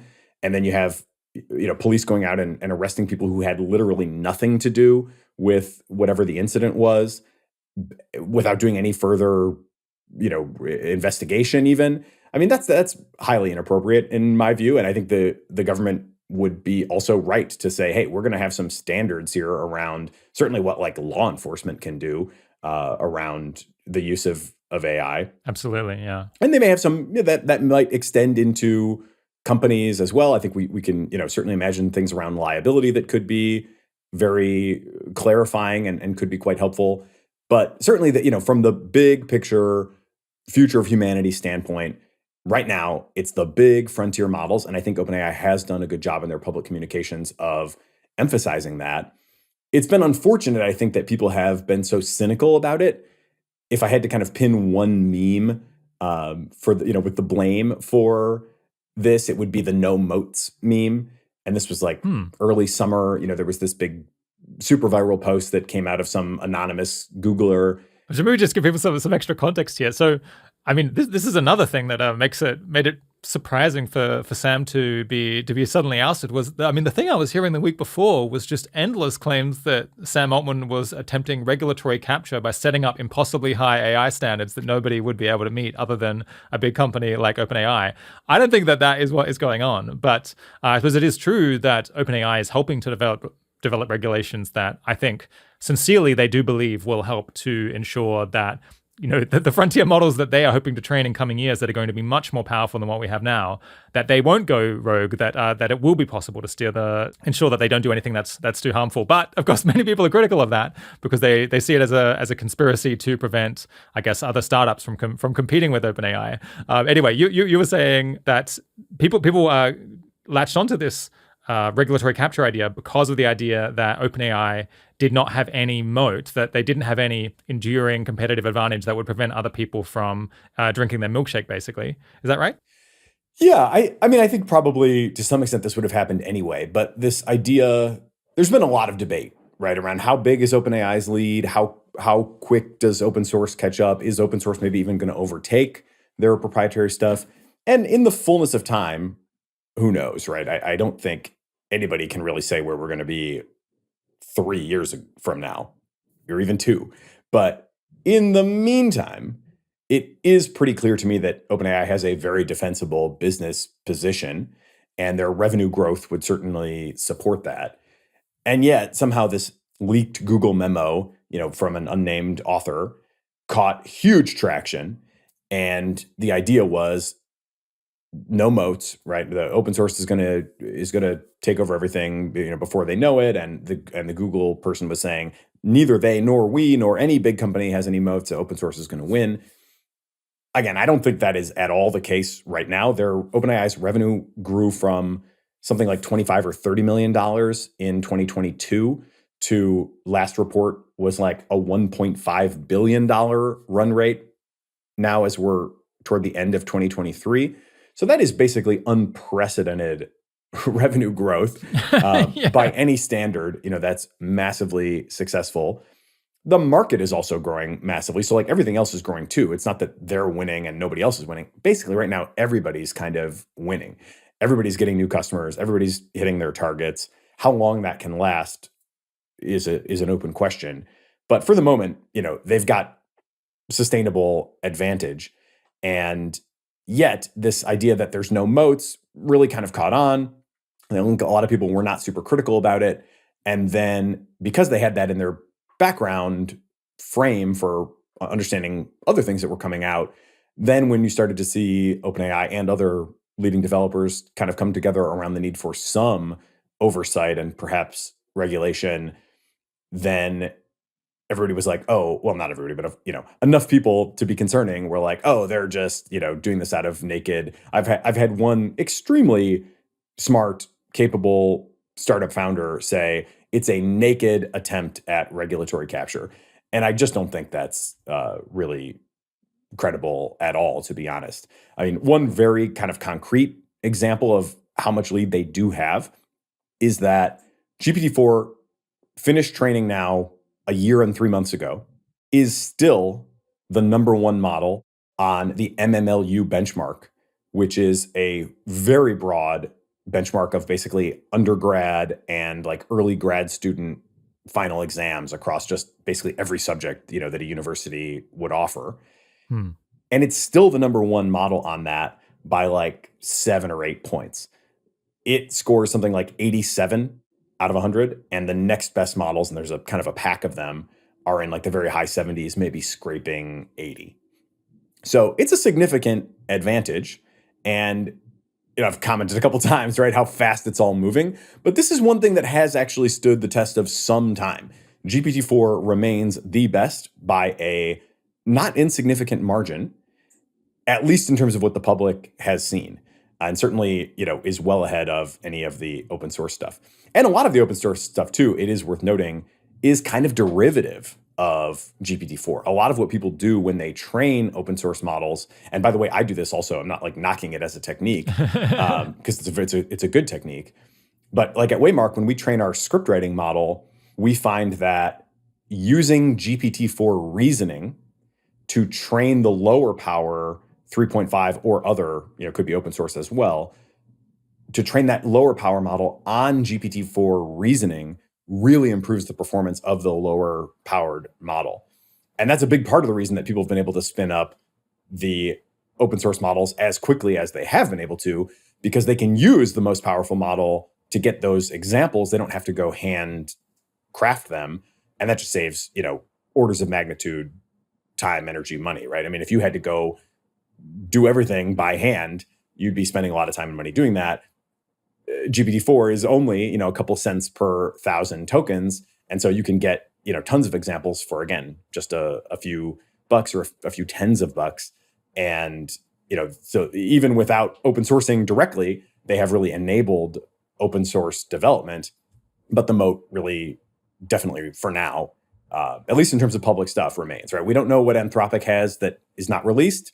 We don't know what DeepMind has that is not released or maybe soon to be released.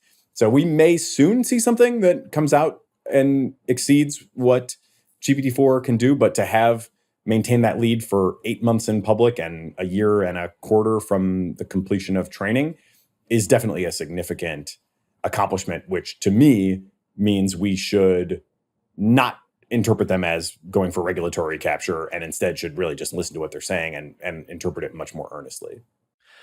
Is there anything else that Sam or OpenAI have done that you've liked and have been kind of impressed by?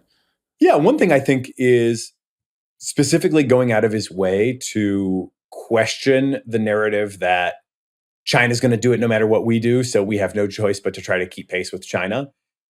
He has said he has no idea what China's going to do, and he sees a lot of people talking like they know what China's going to do, and he doesn't really think he thinks they're overconfident in their assessments of what China is going to do, and basically thinks we should make our own decisions independent of what China may or may not do.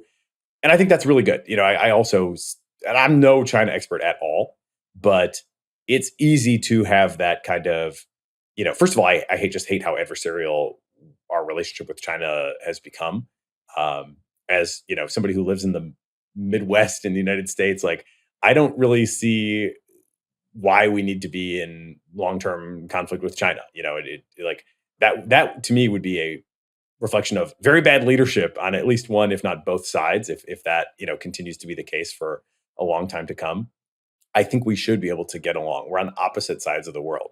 We don't really, have to compete over much. And, we're both in like very secure positions, and neither one of us is like really a threat to the other in a way of, taking over their country or something, or them, coming and ruling us. Like it's not going to happen. Yeah, I mean, the most important, the reason why this particular geopolitical setup shouldn't necessarily lead to war in the way that ones in the past have, is that the countries are so far away for one another, and none of their core interests, their core like narrow national interests that they care the most about, overlap in a really negative way, or they need not if people play their cards right. There is just like no fundamental pressure that is forcing the US and China towards conflict. And I think, I don't know, that's my general take. And I think if you're right, that if our national leaders cannot lead us towards a path of peaceful coexistence, then we should be extremely disappointed in them and kick them out and replace them with someone who can. But sorry, I interrupted. Carry on. Yeah, well, that's basically my view as well. And, some may call it naive, but Sam Altman, I think in my view, to his significant credit, has specifically argued against the idea that we just have to do whatever because China's going to do whatever. And so I do give a lot of credit for that, because it could easily be used as cover for him to do whatever he wants to do. And, to specifically argue against it, to me is is quite laudable. Yeah, no, it's super creditable. I hadn't twigged. I guess I knew the fact that I hadn't heard that argument coming from Sam, but now that you mention it, it's outstanding that he has not, I think, fallen for that line or has not appropriated that line in order to get more slack for OpenAI to do what it wants, because it would be so easy even to convince yourself that it's a good argument and make that.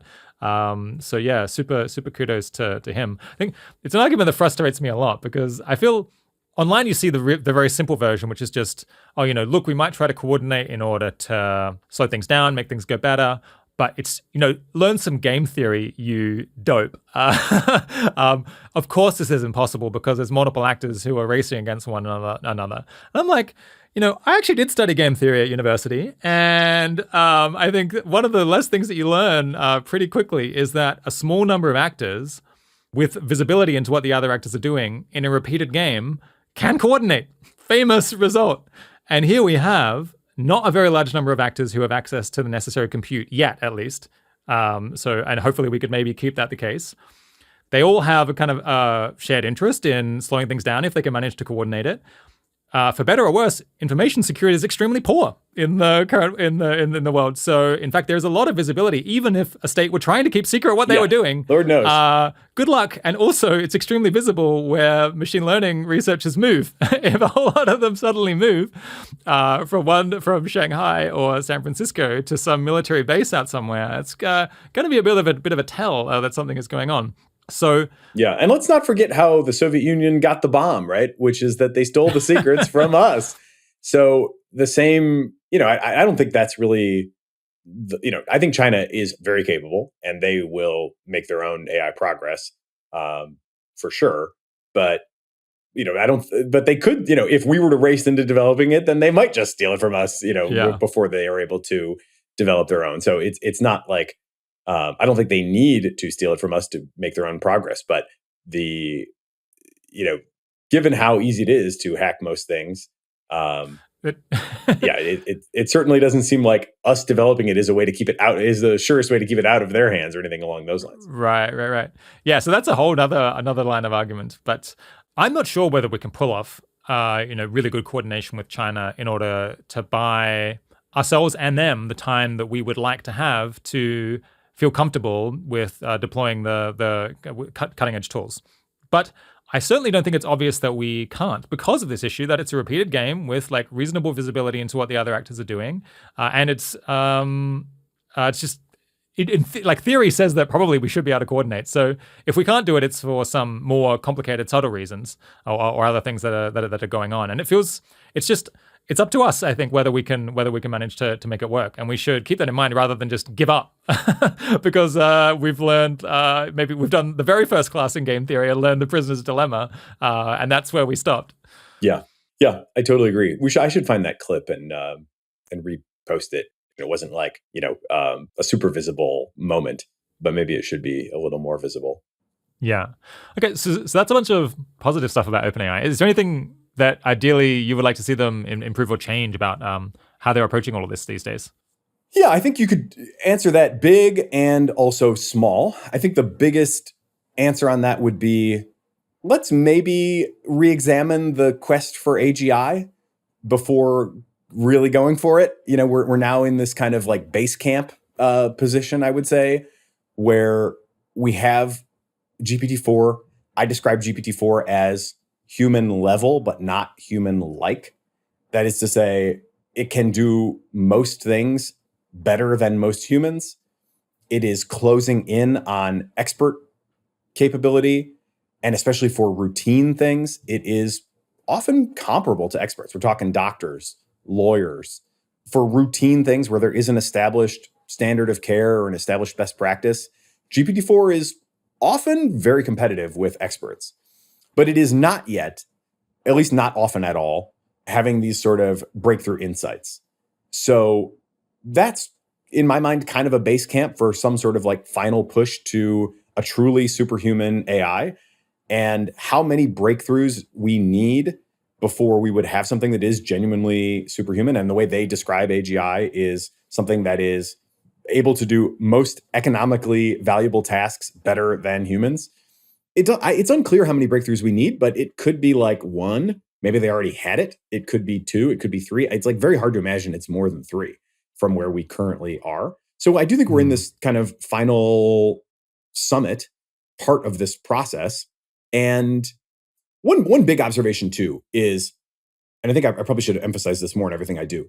I think there is a pretty clear divergence in how fast the capabilities are improving and how fast our control measures are improving.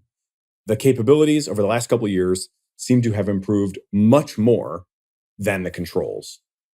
GPT-4, again, can like code at a near human level. It can do things like, if you say to it with a certain setup and access to certain tools, if you say, synthesize this chemical, and you give it access to control via API a chemical laboratory, it can often do that. It can look up things. It can issue the right commands. You can actually get a physical chemical out the other end of a laboratory just by prompting GPT-4, again, with some access to some information and the relevant APIs, to just say, just do it. And you can actually get a physical chemical out the other end. Like, that's crazy, right? These capabilities are going super fast. And meanwhile, the controls are not nearly as good, right? Oddly enough, it's kind of hardest to get it to be like, let's say, violating of, kind of dearly held social norms. So it's pretty hard to get it to be racist. It will like bend over backwards to be like very neutral on certain social topics. But things that are more subtle, like synthesizing chemicals or whatever, it's very easy most of the time to get it to kind of do whatever you want it to do, good or bad. And that divergence gives me a lot of pause. And I think it maybe should give them more pause too. Like, what is AGI, right? It is a vision. It's not super well formed. People have, I think, a lot of different things in their imaginations when they try to conceive of what it might be like. But they've set out, and they've even updated their core values recently, which you can find on their careers page, to say, and this is the first core value, is AGI focus. And they basically say, we are building AGI. That's what we're doing. Everything we do is in service of that. Anything that's not in service of that is out of scope. And I would just say the number one thing I would really want them to do is re-examine that. Is it really wise, given the trajectory of developments of the control measures, to continue to pursue that goal right now with single-minded focus? I am not convinced of that at all. And I think they could perhaps have rumor has it, and it's more than rumor, as Sam Altman has said, that the super alignment team will have their first result published soon. So I'll be very eager to read that. Waiting on tenterhooks, to find out. Let's see, right? Possibly this trend will reverse. Possibly the progress will start to slow. Certainly if it's just a matter of more and more scale. We're getting into the realm now where GPT-4 is supposed to have cost $100 million. So, in a log scale, you may need $1 billion, you may need $10 billion to get to that level. And that's not going to be easy, even with today's infrastructure. So maybe those, capabilities will start to slow, and maybe they're going to have great results from the super alignment team. And, we'll feel like we're on a much better, kind of relative footing between capabilities and control. But until that happens, I think the AGI single-minded, this is what we're doing, and everything else is out of scope, feels misguided to the point of, I would call it ideological. It doesn't seem at all obvious that we should make something that is more powerful than humans at everything when we don't have a clear way to control it, right? So, I mean, that to me is like, the whole premise does seem to be well worth a re-examination at this point. And without further evidence, I don't feel comfortable with that.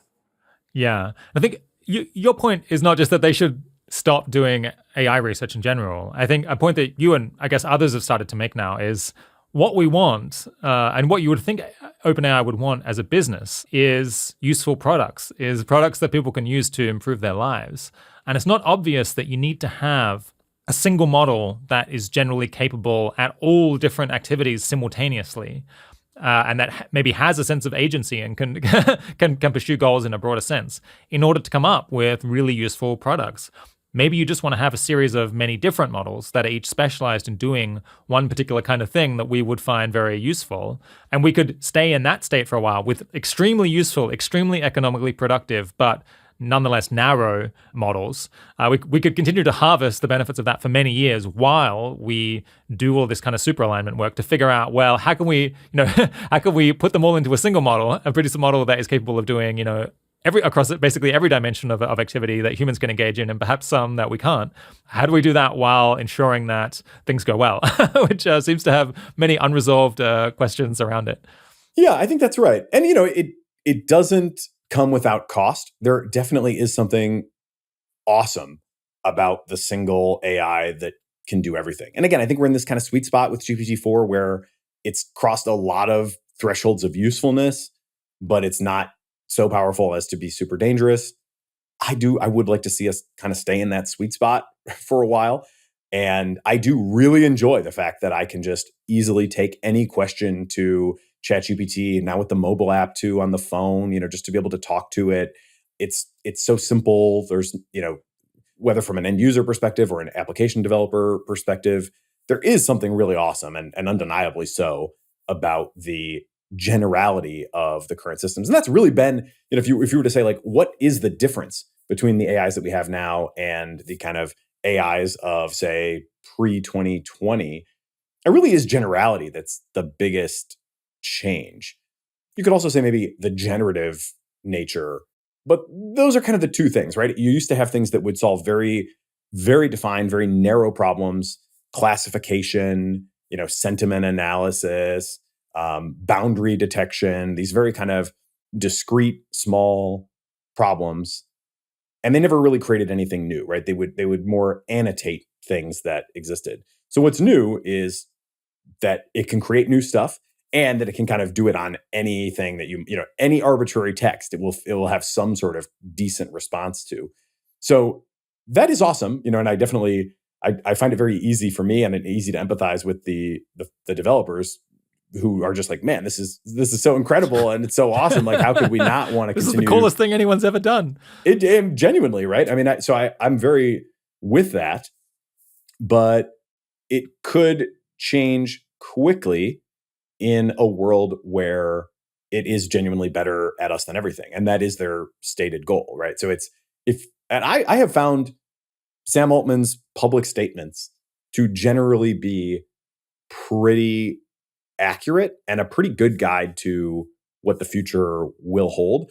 I specifically tested that during the window between the GPT-4 Red Team and the GPT-4 release because there was crazy speculation. He was making some, mostly kind of cryptic public comments during that window, but I found them to all be pretty accurate to what I had seen with GPT-4. So I think that we should take them broadly at face value in terms of, certainly as we talked about before, their motivations on regulatory questions, but also in terms of what their goals are. And their stated goal very plainly is to make something that is more capable than humans at basically everything. And yeah, I just don't feel like the control measures are anywhere close to being in place for that to be a prudent move. And so, yeah, I would just like to see, your original question, what would I like to see them do differently? I think the biggest picture thing would be just continue to question that, what I think, could easily become an assumption, and basically has become an assumption, right? If it's a core value at this point for the company, then it doesn't seem like the kind of thing that's going to be questioned all that much. But I hope they do continue to question the wisdom of pursuing this AGI vision Immediately. especially as it's detached, especially immediately, and especially as it's detached from any particular problem that they're trying to solve. Okay, what's another thing that you'd love to see OpenAI adjust, which would make you feel a little bit more comfortable and a bit less nervous about where we're all at? I think it would be really helpful to have a better sense of just what they can and can't predict about what the next model can do. Just how successful were they in their predictions about GPT-4, for example? We know that there are scaling laws that show what the loss number is going to be pretty effectively. But even there, it's kind of like, with what data set exactly? And is there any curriculum learning aspect to that? Because you could definitely, and people are definitely developing all sorts of ways to change the composition of the data set over time. There's been some results even from OpenAI that show that like pre-training on code first seems to help with logic and reasoning abilities, and then you can kind of go to a more general data set later. That's at least as I understand their published results. They've certainly said something like that. So like, when you look at this loss curve, what exactly assumptions are baked into that? But then even more importantly, what does that mean? What can it do? And how much confidence did they have? How accurate were they in their ability to predict what GPT-4 was going to be able to do? And how accurate do they think they're going to be on the next one? There's been some conflicting messages about that. Greg Brockman recently posted something saying that they could do that. But Sam has said, and the GPT-4 technical report said that they really can't do that. When it comes to a particular will it or won't it be able to do this specific thing, they just don't know. And this was a change for Greg too, because at the launch of GPT-4 in his keynote, he said that we all at OpenAI, we all have our favorite little task that the last version couldn't do that we are looking to see if the new version can do. And the reason they have to do that is because they just don't know, right? I mean, they're kind of crowdsourcing internally, like, hey, whose favorite task got solved this time around and whose remains unsolved.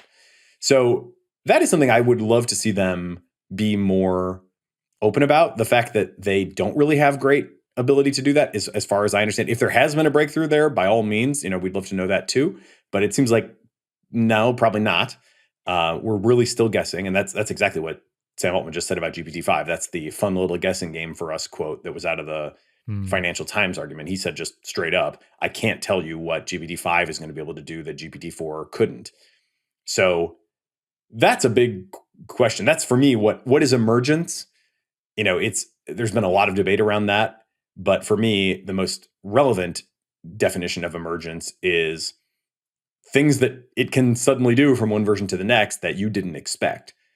And, that's where I think a lot of the danger and uncertainty is. So that is definitely something I would like to see them do better. I would also like to see them take a little bit more active role in interpreting research generally. There's so much research going on around, what it can and can't do. And some of it is like pretty bad. And they don't really police that, or, not that they should police it. That's too strong of a word, but correct, maybe. I would like to see them put out, or just at least have their own position, that's a little bit more kind of robust and a little bit more updated over time, as compared to just, right now they put out the technical report and it had a bunch of benchmarks, and then they've pretty much left it at that. And with the new GPT-4 Turbo, they said, you should find it to be better, but we didn't get, and maybe it'll still come. And maybe, this also may shed a little light on the board dynamic. Because they put a date on the calendar for Dev Day, and they invited people, and they were going to have their Dev Day. And what we ended up with was a preview model that is not yet the final version. When I interviewed Logan, the developer relations lead on my podcast, he said, basically what that means is it's not quite finished. It's not quite up to the usual standards that we have for these things. Okay, that's definitely a departure from previous releases. They did not do that prior to this event, as far as I know. And that was, they were still talking like, let's release early, but let's release when it's ready. Now they're releasing kind of admittedly before it's ready. And we also don't have any sort of comprehensive evaluation of how does this compare to the last GPT-4. We only know that it's cheaper, that it has a longer context window, that it, is faster. But in terms of what it can and can't do compared to the last one, it's just kind of, you should find it to be generally better. So I would love to see more thorough characterization of their own product from them as well.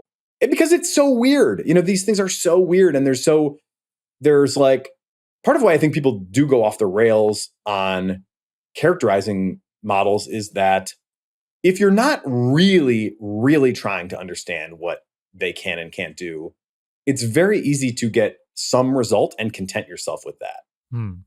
I won't call anyone out at this moment, but there are some pretty well-known Twitter commenters who I've had, some back and forth with, who will say, "Oh, look at this, GPT-4 blowing it again." And then, in the most flagrant form of this, you go in and just try it, and it's like, no, I don't know where you got that, but it does in fact do that correctly. So that's just, in some cases, it's just like, don't be totally wrong. Like, go try it before you, repost somebody else's thing. But that's like the superficial way to be wrong. The more subtle thing is that because they have such different strengths and weaknesses from humans, there are things that they can do that are remarkably good. But then if you kind of perturb or you try to, they're gullible. Like that's a Ethan Malik term, which I really come to appreciate. They're easy to trick. They're easy to throw off. They're not good. They're not adversarially robust. So, they have high potential performance. And if you set them up with good context and good surrounding structure, and it's in the context of an application, they can work great. But then if you kind of try to mess them up, you can mess them up. So it's very easy to generate both these like, wow, look at this amazing performance, rivaling human expert, maybe even surpassing it in some cases. But then also like, look how badly it's fumbling these like super simple things. Whatever agenda, if you have an agenda, it's not that hard to come up with the GPT-4 examples to support that agenda. So I think that's another reason that I think it is really important to just have people focused on the most kind of comprehensive, wide-ranging, and accurate understanding of what they can do as possible, because so many people have an argument that they want to make, and it is just way too easy to find examples that support any given argument. But that does not really mean that the argument ultimately holds. It just means that you can find it, you can find GPT-4 examples for kind of anything. So that's a tough dynamic, right? It's very confusing, and it's human level, but it's not human like. Like, we're much more adversarially robust than the AIs are.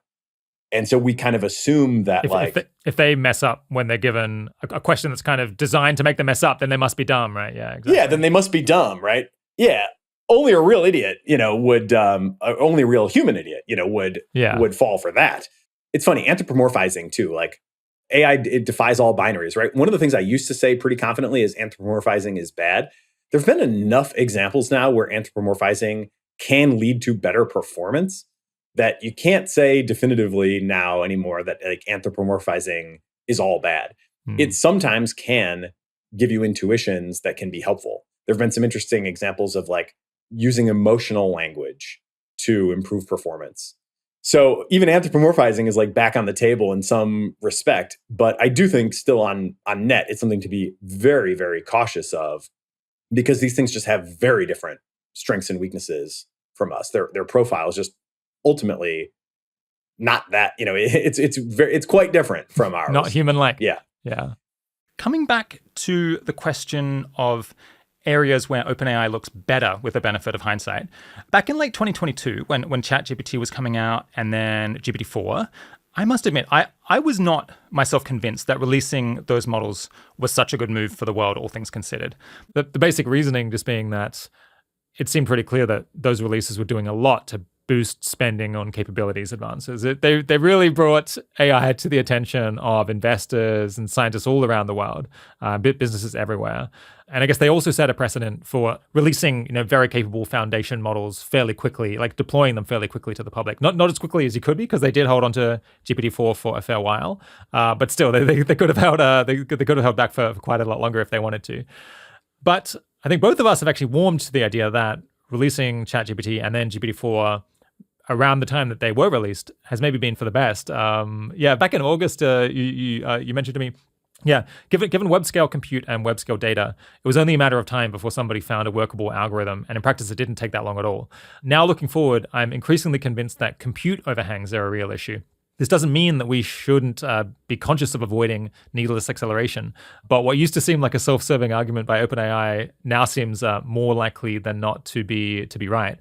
Yeah, can you elaborate on that? Because I think I've had a sort of similar trajectory in becoming more sympathetic to the idea that it could be a bad move to hold back on revealing capabilities for a significant period of time. That, although that has some benefits, that the costs are also quite substantial.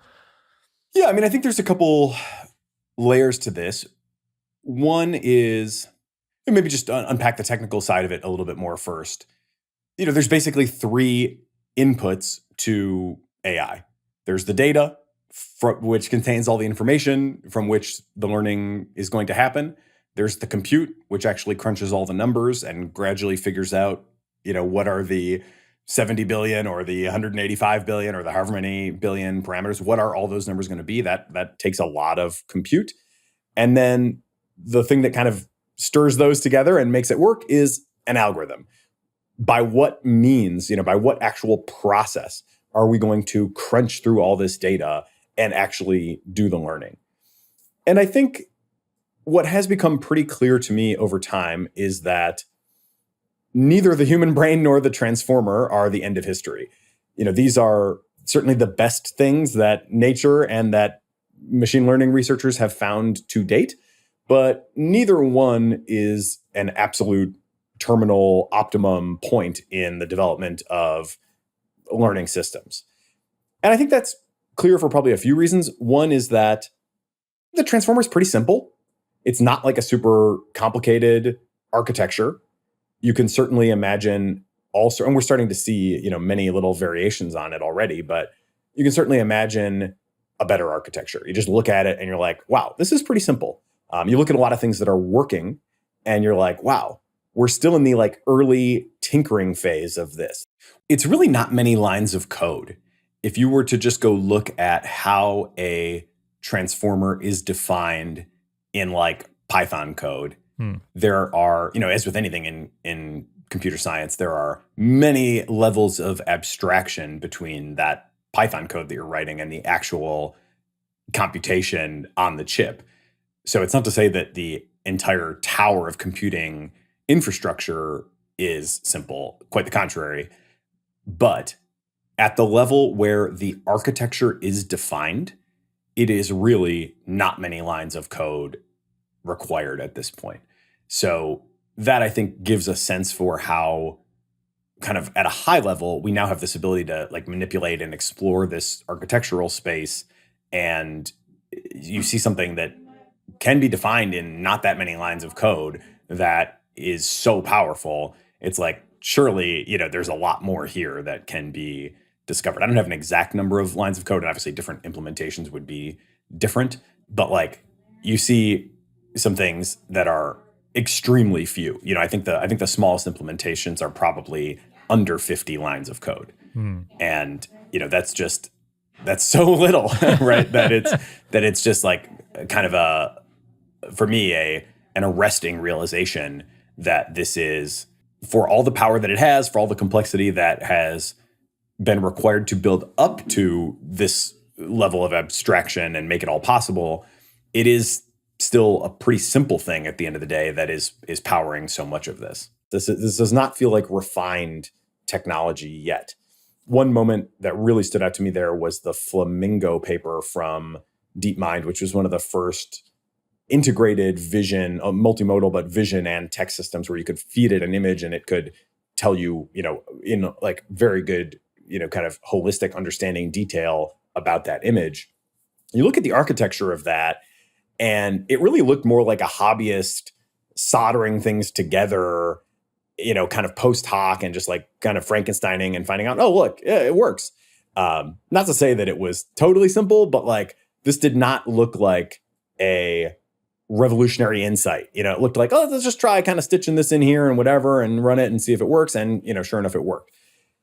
We're also seeing now, too, that other architectures from the past are being scaled up and are, in some increasingly more and more contexts, are competitive with transformers. So just all things considered, it seems like when you have the data and you have the compute, there are many algorithms probably over time that we will find that can work. We have found one so far, and we're increasingly starting to tinker around with both refinements and just scaling up other ones that had been developed in the past, and finding that multiple things can work. So it seems like this scale is in some sense genuinely all you need. People will say scale is not all you need. And I think that's like both true and not true, right? I think the scale is all you need in terms of preconditions. And then you do need some insights. But if you just study the architecture of the transformer, you're like, man, it is pretty simple in the end. It's kind of a single block with a few different components. They repeat that block a bunch of times and it works. So the fact that something that simple can work just suggests to me that, we're not at the end of history here in AI or probably anywhere close to it. So if that's the case, then I strongly update to believe that this is kind of inevitable. I've been saying Kurzweil's revenge for a while now because he basically charted this out in like the late 90s and just put this, continuation of Moore's law on a curve. Now today, if you put that side by side, I have a slide like this in my AI scouting report, you put that late 90s graph from Kurzweil right next to a graph of how big actual models that have been trained were over time. They look very similar. And right around now was the time that Kurzweil had projected that AIs would get to about human level. And it's like another 10 years or so before it gets to all of human level. So, we'll see, right? How many more years that may take. But it does feel like with the raw materials there, somebody's going to unlock it. That's become my default position. So if you believe that, then early releases, getting people exposed, starting to find out with less powerful systems what's going to happen, what could go wrong, what kind of misuse and abuse are people in fact going to try to do. I think all of those things start to make a lot more sense. If you really believed that you could just look away and nothing bad would happen, or nothing would happen at all, good or bad, then you might say that's what you should do. But it seems like, there's a lot of people out there, there's a lot of universities out there, there's a lot of researchers out there, and the raw material is there. So if you do believe that somebody's going to come along and catalyze those and make something that works, then I think there is a lot of wisdom to saying, let's see what happens with, systems that are as powerful as we can create today, but not as powerful as what we'll have in the future. And let's figure out, what can we learn from those? A good example of this that I did mention in the other episode, but is a good example of OpenAI doing this, is that they launched ChatGPT with 3.5, even though they had GPT-4 complete at that point. So why did they do that? I think that the reason is pretty clearly that they wanted to see what would happen and see what problems may arise before putting their most powerful model into the hands of the public. And they're probably feeling at that time like, man, we're starting to have an overhang here. We now have something that is like, as I call it, human level, but not human like. The public hasn't seen that. The public hasn't really seen anything. The public hasn't really, aside from a few early adopters as of a year ago, very few people had used this technology at all in a hands-on personal way. So how do we start to get people aware of this? How do we start to, see where it can be really useful? How do we start to see where people are going to try to abuse it? And how do we do that in the most responsible way possible? So they launched this kind of intermediate thing, almost really in between. It was like, if you took the end of GPT-4 training and the actual GPT-4 launch, the 3.5 ChatGPT release was like right, almost 50% in between those. And I think that does show a very thoughtful approach to how do we let people kind of climb this technology curve in the most gradual way possible so that hopefully we can learn what we need to know and apply those lessons to the more powerful systems that are to come. Again, none of that is to say that this is going to be an adequate approach to the apparently, continuing exponential development of everything, but it is at least, I think, better than the alternative, which would be, just not doing anything, and then all of a sudden somebody has some crazy breakthrough, and that could be way more disruptive. It might be the best we can do, basically. Yeah, I don't have a much better solution at this point, anyway. So you mentioned that the transformer architecture is relatively simple. It's probably nowhere near the best architecture that we could conceivably come up with. And other alternatives that people have thought are maybe in the past, when you apply the same level of compute and data to them, they also perform reasonably well, which suggests that maybe there's nothing so special about that architecture exactly. What is it about that makes you think we need to follow this track of continuing to release capabilities as they come online? I mean, I guess the basic part of that model is what determines what is possible to do with AI at any point in time is the amount of compute in the world and the amount of data that we've collected in order for the purposes of training.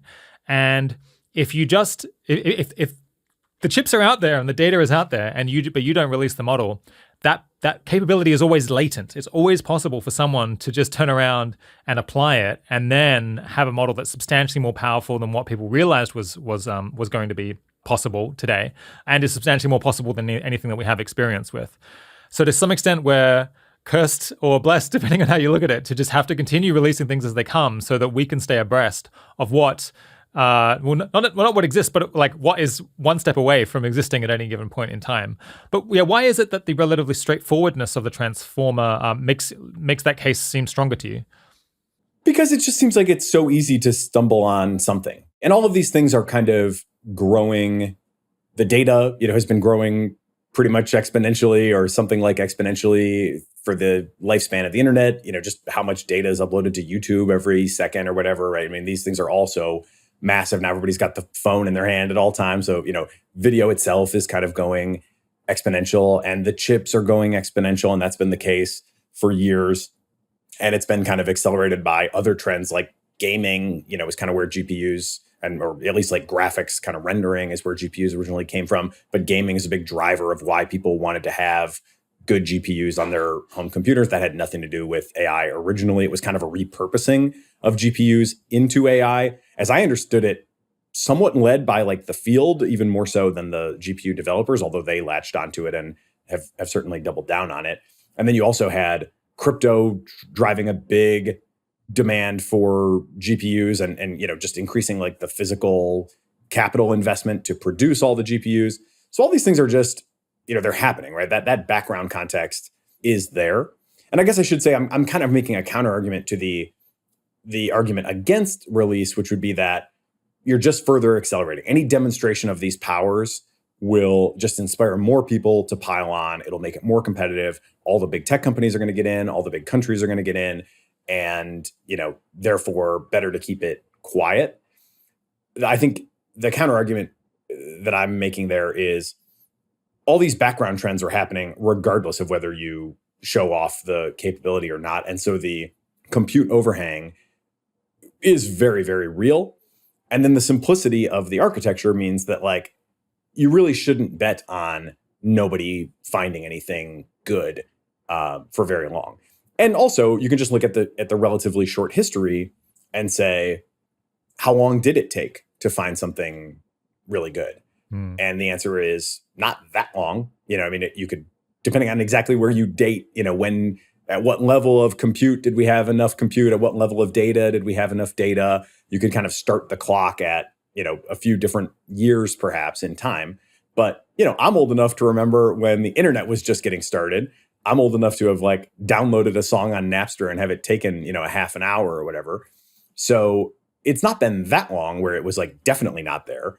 And sometime between, say 2000 and present, you would have to start the clock and say, okay, at this point in time, we probably had enough of the raw materials to where somebody could figure something out. And then when did people figure something out? Well, transformers were 2017. And, over the course of the last few years, they've been refined and scaled up. Honestly, not refined that much. Like the architecture isn't that different from the original transformer. Why has the transformer been so dominant? It's because it's been working and it's continued to work. I think if there were no transformer, or if like the transformer were somehow magically made illegal and you could not do a transformer anymore for whatever reason, I don't think it would be that long. Everybody would then say, well, what else can we find? And is there something else that can work comparably? And I don't think it would be that hard for the field to kind of recover even from a total banning of the transformer. I mean, that's a kind of a ridiculous hypothetical because where do you draw the line? What exactly are you banning there in this fictional scenario, whatever? A lot of a lot of things are not super well defined in that. But if you'll play along with it and just imagine that all of a sudden everybody's like, shit, we got to find something new. We need a new algorithm to unlock this value. I just don't think it would be that long before somebody would find something comparable. And arguably, they already have, and arguably they already have found stuff better. There are candidates for transformer successors already. They haven't quite proven out yet. They haven't quite scaled yet. And to some degree, they haven't attracted the attention of the field because the transformer continues to work. And like just doing more with transformers has been a pretty safe bet. When you look at how many people are putting out how many research papers a year, you look at like the CVs of people in machine learning PhDs, and you're like, you're on a paper every 2 months. This is not like when I was in chemistry way back in the day, the reason I didn't stay in chemistry was because it was slow going. It was a slog. And discoveries were not quick and not easy to come by. And the results that we did get were like seemingly way less impactful, way more incremental than what you're seeing now, certainly out of AI. So I have the sense that most of the things that people set out to do in fact work. And because they just, they just keep mining this like super rich vein of progress via the transformer. But again, if that were to close down, I think we would quickly find that we could like switch over to another track and, have pretty similar progress ultimately. Yeah. So one reason that I've warmed to the idea that it was okay to release GPT-4, and probably maybe even a good thing, is you're gesting towards there's this graph that they've shown me of the uptick in papers focused on AI over the years, getting post to archive relative to other papers.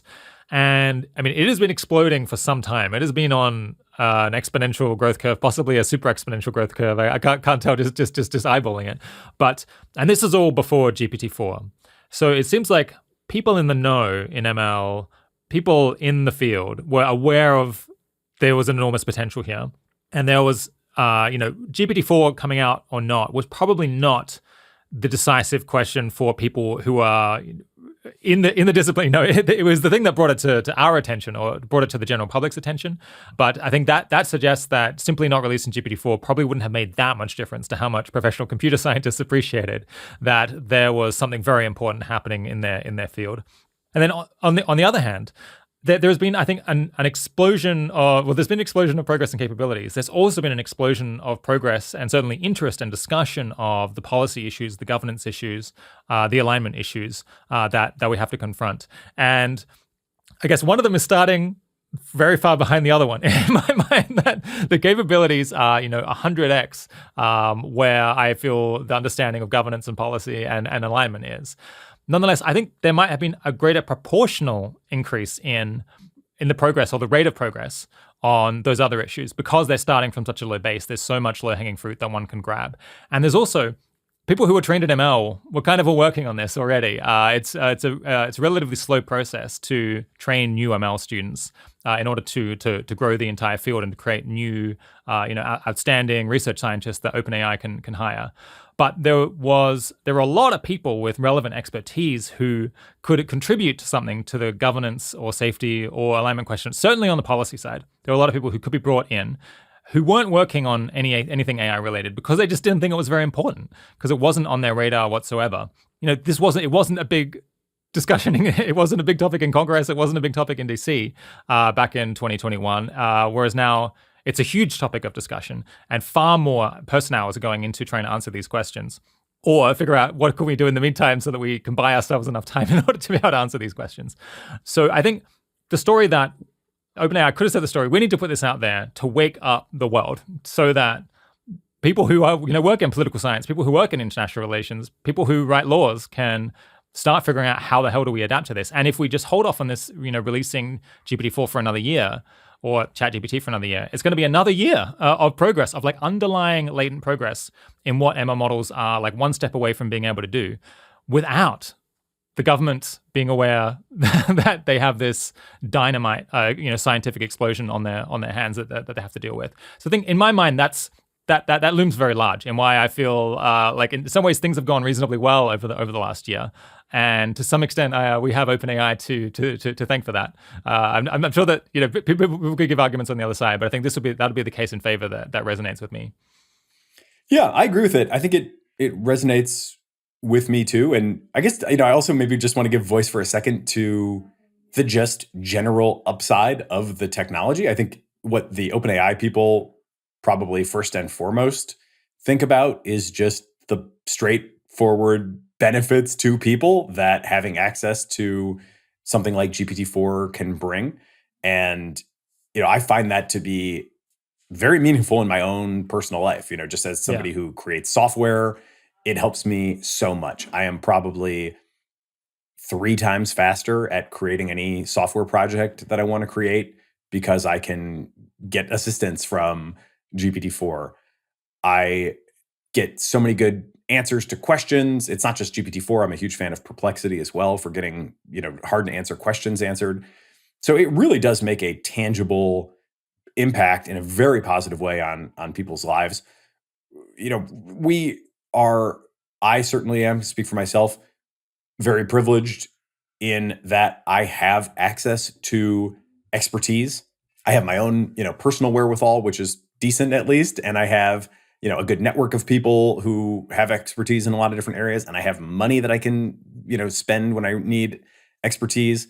And so many people do not have that and really suffer for it, I think. I've told a story on my podcast once about a kind of friend of a friend who was in some legal trouble and needed some help and really couldn't afford a lawyer and was getting some really terrible advice, I think, from somebody in their network who was trying to play lawyer. I don't even think this person was a lawyer. I mean, it was kind of a mess. But I took that problem to GPT-4 and I was like, look, I'm not a lawyer, but I can ask AI about this question for you. And, it gave a pretty definitive answer, actually, that like, yeah, the advice that you're giving me or, that you're putting in here does not seem like good advice. So confirming my suspicions. I've done that for medical stuff as well. We had one incident in our family where my wife was in fact satisfied that we didn't need to go to the doctor for one of our kids' issues because GPT-4 had kind of reassured us that it didn't sound like a big deal. So, for a lot of people, that expense, is really meaningful. And I think it is worth kind of also just keeping in mind that like it is greatly empowering for so many people. I'm a huge believer in the upside, at least up to a point, right, where we may not be able to control the overall situation anymore. But as long as we're in this kind of sweet spot, and hopefully it doesn't prove too fleeting, then I call myself an adoption accelerationist and a hyperscaling pauser.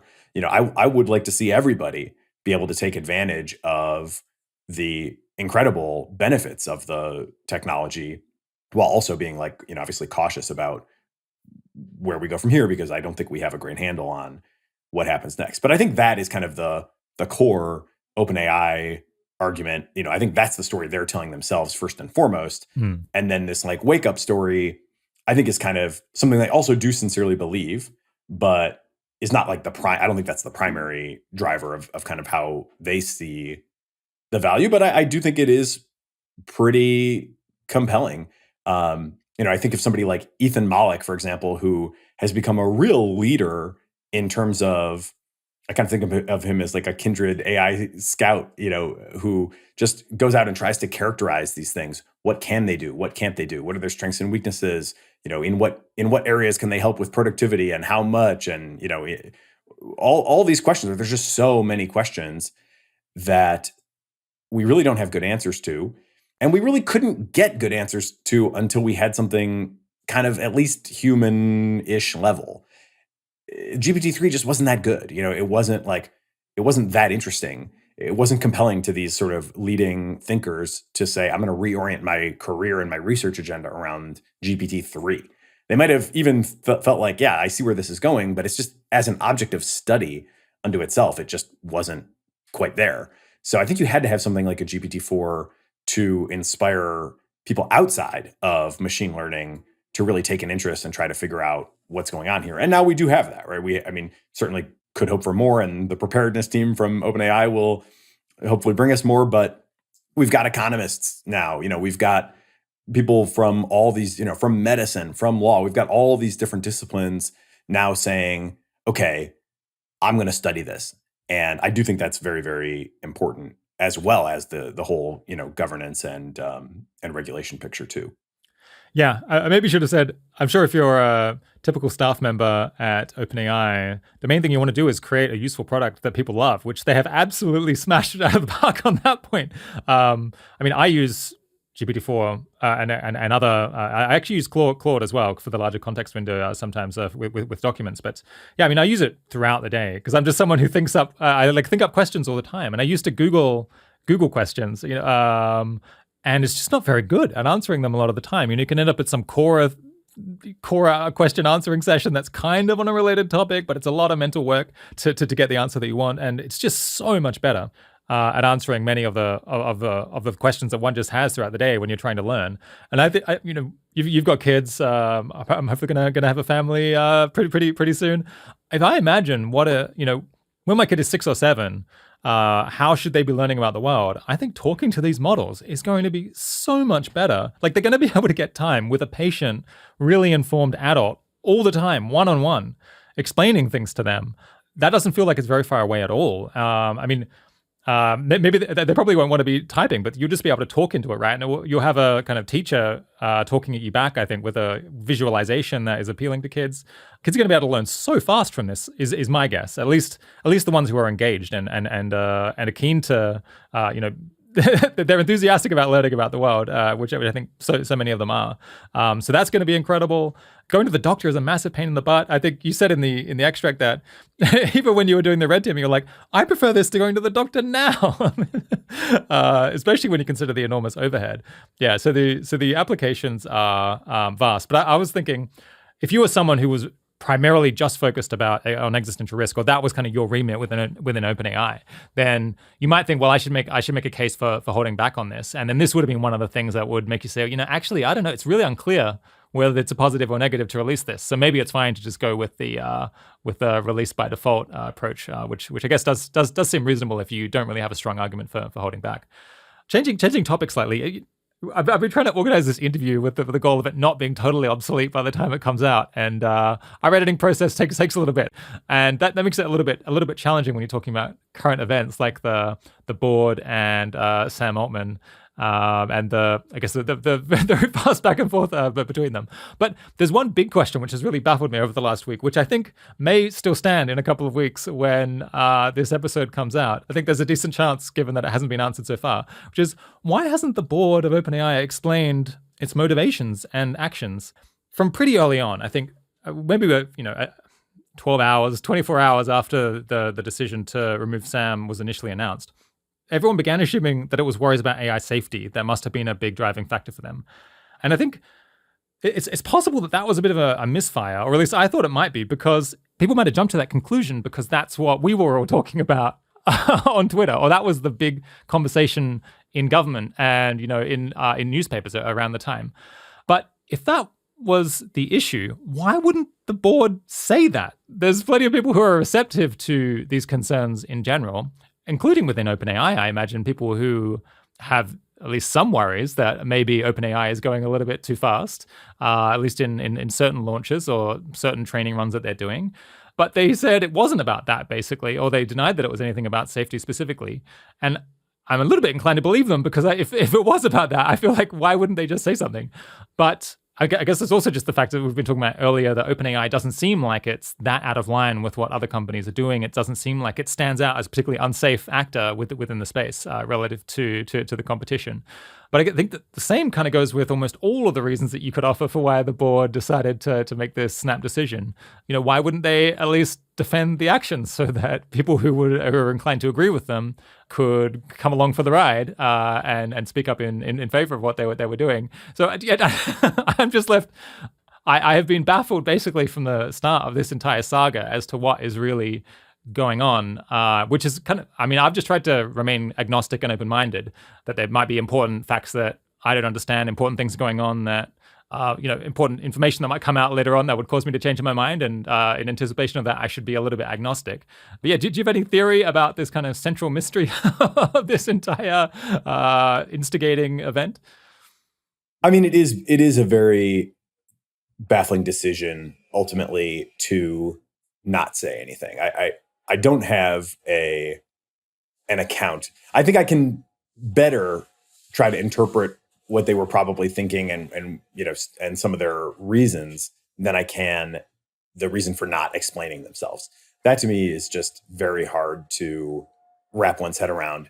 It's almost as if they were so in the dynamics of, their structure and who had what power locally within, the over, obviously the nonprofit controls the for-profit and all that sort of stuff, that they kind of failed to realize that like the whole world was watching this now, and that these kind of local power structures, are still kind of subject to some like global check. They sort of maybe interpreted themselves as like the final authority, which on paper was true, but wasn't really true when the whole world, has started to pay attention to this, not just this phenomenon of AI, but this particular company. And this particular guy, right, is like particularly well known. So now they've had plenty of time though to correct that, right? So I that kind of only goes for like 24 hours, right? I mean, you would think even if they sort of had made that mistake up front and were just kind of so locally focused that they didn't realize that the whole world was going to be up in arms and, might ultimately kind of force their hand on a reversal. I don't know why. I mean, that was made very clear, I would think, within 24 hours, unless they were still just so focused and kind of in the weeds on the negotiations or, I'm sure the internal politics were intense. So, no shortage of things for them to be thinking about at the object level locally. But I would have to imagine that the noise from outside also must have cracked through to some extent. They must have checked Twitter at some point during this process and been like, hey, yeah, this is not going down well. Right. Yeah. I mean, it was not an obscure story, right? And this even made the Bill Simmons sports podcast in the United States. And he does not touch almost anything but sports. This is one of the biggest sports podcasts, if not maybe the biggest in the United States. And he even covered this story. So, it went very far. And why, still to this day, and we're however many 10 days or so later, still nothing. That is very surprising. And I really don't have a good explanation for it. I think maybe the best theory that I've heard, maybe two, I don't know, maybe I'll even give three kind of leading contender theories. One, very briefly, is just lawyers. That's kind of, I saw Eliezer advance that, hey, don't ask lawyers what you can and can't do. Instead, ask what's the worst thing that happens if I do this and how do I mitigate it? Because if you're worried that you might get sued or you're worried that, whatever, try to get your hands around the consequences, and figure out how to deal with them, or if you want to deal with them, versus just asking the lawyers like, can I or can't I? Because they'll probably often say no. And that doesn't mean that no is the right answer. So that's one possible explanation. Another one, which I would attribute to Zvi, who is a great analyst on this, was that basically the thinking is kind of holistic, and that, what Emmett Shear had said was that this wasn't a specific disagreement about safety. As I recall the quote, he didn't say that it was not about safety writ large, but that it was not a specific disagreement about safety. So a way you might interpret that would be that they sort of, maybe for reasons like what I outlined in my, narrative storytelling of the Red Team, where I, people have heard this, but finally get to the board member, and this board member has not tried GPT-4 after I've been testing it for 2 months. And I'm like, wait a second, what? Were you not interested? Did they not tell you? What is going on here, right? I think there something, a sort of set of different things like that, perhaps, where, hey, they maybe felt like maybe in some situations he sort of on the margin kind of underplayed things or let them think something a little bit different than what was really true, probably without, really lying or having an obvious like smoking gun. But that would also be consistent with what the COO had said, that this was a breakdown in communication between Sam and the board. Not like a direct, single thing that you could say this was super wrong, but rather like, hey, we kind of lost some confidence here. We kind of lost some confidence here. All all things equal, do we really think this is the guy that we want to trust for this like super high stakes thing? And, I tried to take pains in my writing and commentary on this to say, it's not harsh judgment on any individual. And Sam Altman has kind of said this himself. His quote was, "We shouldn't trust any individual person here." And, that was on the back of saying the board can fire me. And I think that's important. We shouldn't trust any individual person here. I think that is true. I think that is apt. And I think the board may have kind of been feeling like, hey, we've got a couple of reasons that we've lost some confidence, and we don't really want to trust any one person. And you are like this super charismatic leader that I don't know what degree they sort of realized what loyalty he had from the team at that time. Probably they underestimated that, if anything. But charismatic, insane deal maker, super, kind of entrepreneur, uber entrepreneur. Is that the kind of person that we want to trust with the super important decisions that we see on the horizon? This is the kind of thing that you maybe just have a hard time communicating. It's like, but still, I think they should try. Zv's kind of bottom line was like, if anything that you say seems weak, but you still believe it, then maybe you say nothing. But I would still say, like, try to make the case. It certainly doesn't seem like saying nothing has worked better than trying to make some case.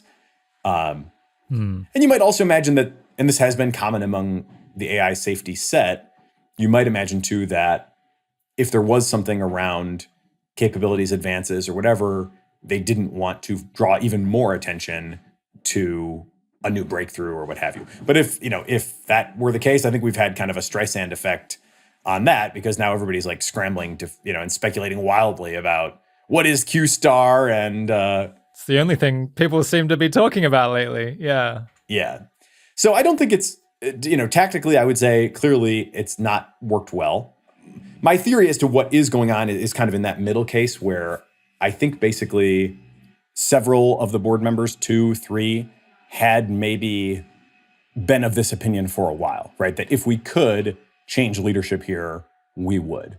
And not necessarily because Sam has done anything super flagrant, but maybe because, we've seen a couple things where we didn't feel like he was being consistently candid, and we just kind of just don't think he's the guy that we want to trust. And that's our sacred mission here, is to figure out who to trust. And if he's not the guy, then, that's kind of all we need to know. They probably had that opinion for a while. I doubt it was like super spontaneous for most of them. And then what seems to have kind of tipped things was all of a sudden Ilya, chief scientist, came to that conclusion, at least temporarily. And that would also be consistent with why there was such a rushed statement. If you are if you have a 3 versus 3 board, and all of a sudden one flips and makes it 4-2, you might be inclined to say, let's go now. Because if we wait, maybe he'll flip back, which, obviously he did. And, so you just maybe kind of try to seize that moment. Again, none of this really explains. This is a theory of what happened. It's not really a theory of what prevents them from telling us what happened, though. Yeah, yeah. And I guess that raises then the top question will be, what made Ilya switch? He's worked with Sam Altman for a long time.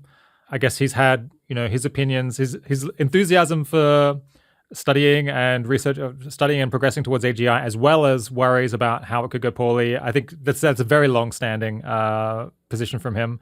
So it'd be very interesting if that is the story. I'd love to know what caused him to change his mind. And I mean, and you can imagine, even if the other 3 who were less involved, who don't work at OpenAI, are more outsiders. If the other 3 were on the fence about it, maybe not sure that it's the right idea, and then the chief scientist comes to you, the person who knows the most about it technologically has a big focus on safety and always has, and says, we got to go, then I feel like that would be quite persuasive, even if you weren't entirely convinced and could explain the haste of the decision. But it's very super, super speculative. Yeah. It does seem at least somewhat credibly reported at this point that there was some recent breakthrough. I think that the notion that there was a letter sent from a couple of team members to the board, seems to likely be true. There's also the Sam Altman comments in public recently where he said, we've 4 times at the company or whatever, we've pushed back the veil of ignorance, one just in the last couple of weeks. So there does seem to be enough circumstantial evidence that there is some significant advance that was probably somewhat of a precipitating event for Ilya. I mean, that seems to be the most likely explanation. I'm definitely in the realm of speculation here, where I don't like to spend too much time, but the current situation sort of demands it. I mean, that actually raises a whole other angle that I've heard people talk about almost not at all. And yeah, we should get off the speculation, but given that there was obviously these tensions with the board, it's quite surprising that Sam Altman was saying these things publicly, things that probably could have been anticipated might aggravate the board and cause their like trust issues to become more serious.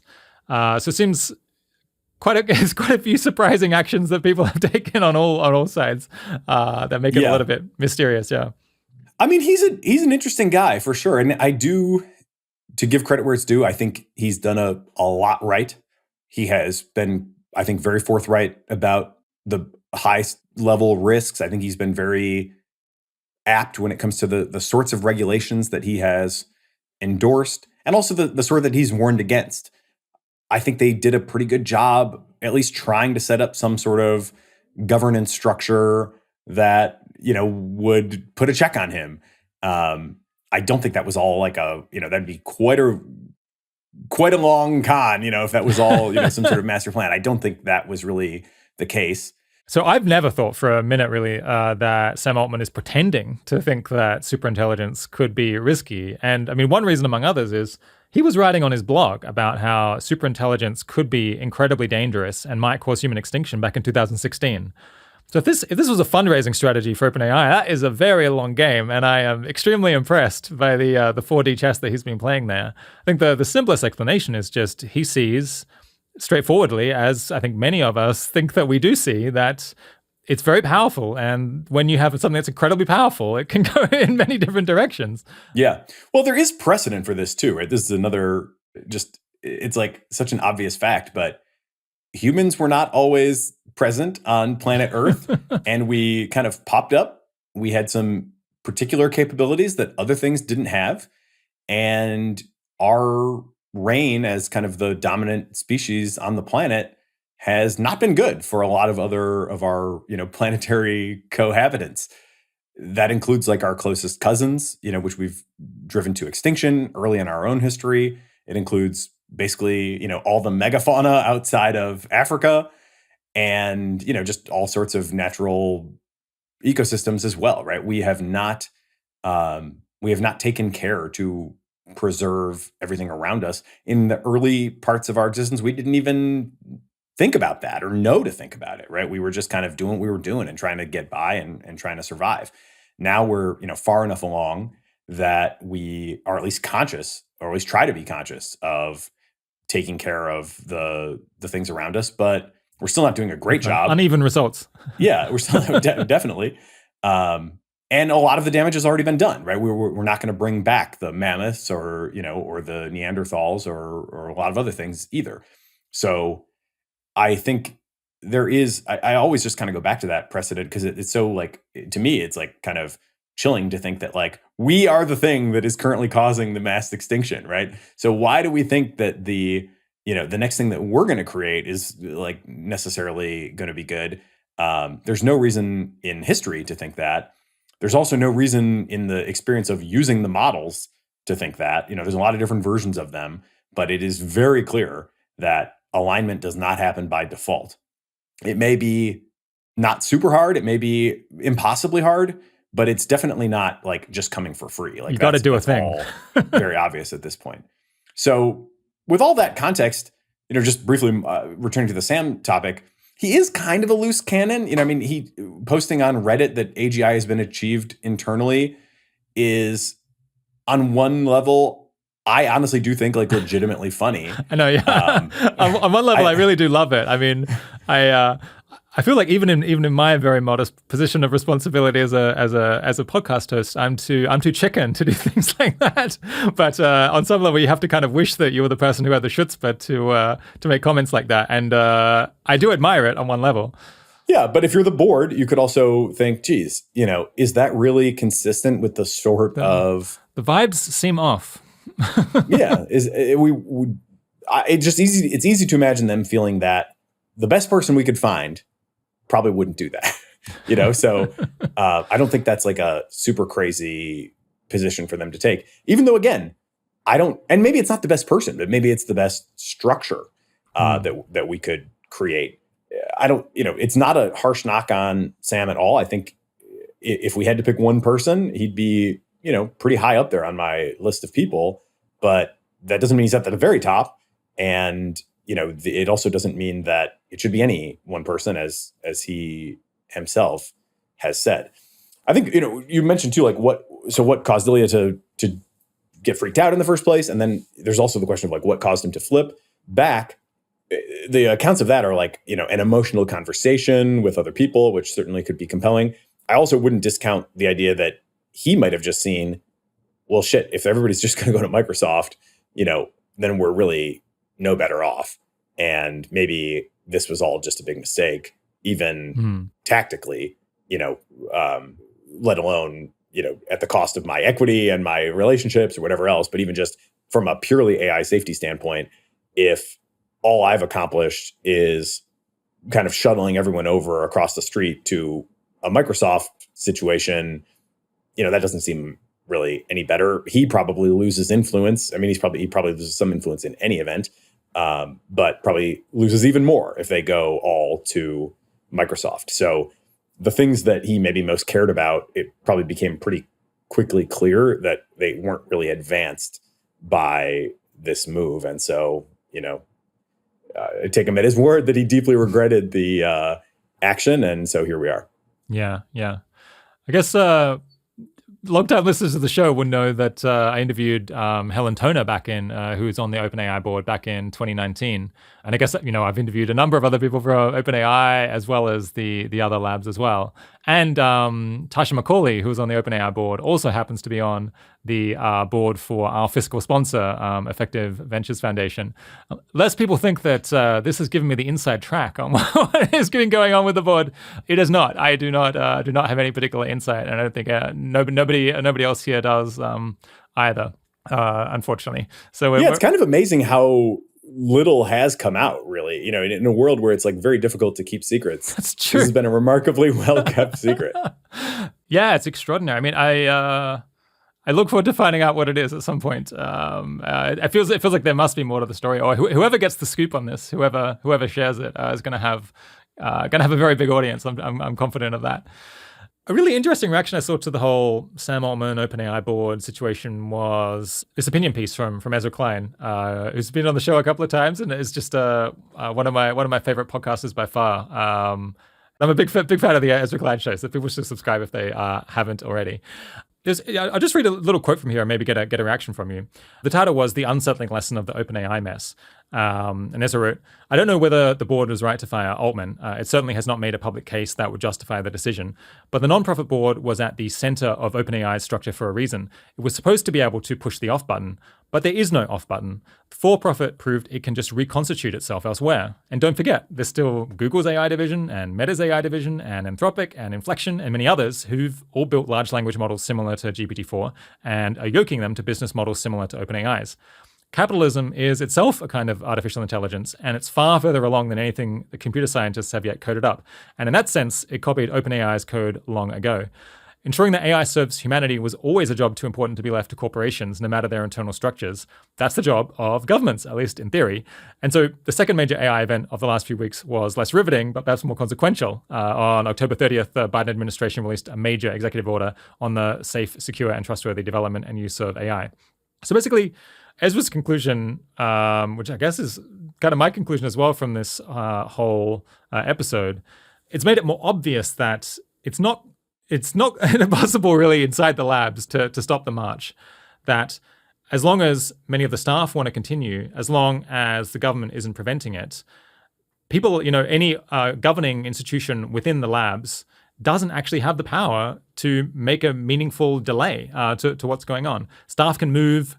The knowledge of how to make these things is pretty broadly distributed, and the economic imperatives are just so great.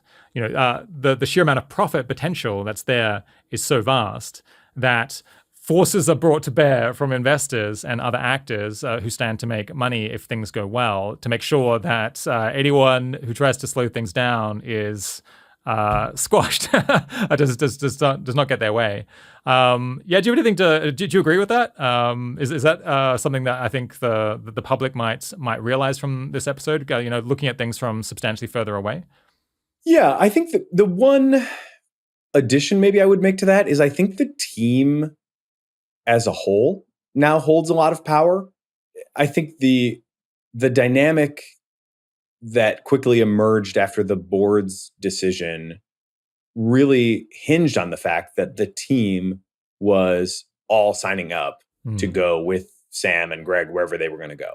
And at that point, it became pretty clear that the board had to do some sort of backtrack. I mean, they could have just let them go, I suppose. But if they wanted to salvage the situation to the best of their ability, they were like, okay, yeah, we'll go ahead and, can we agree on a successor board? Let's keep this thing together.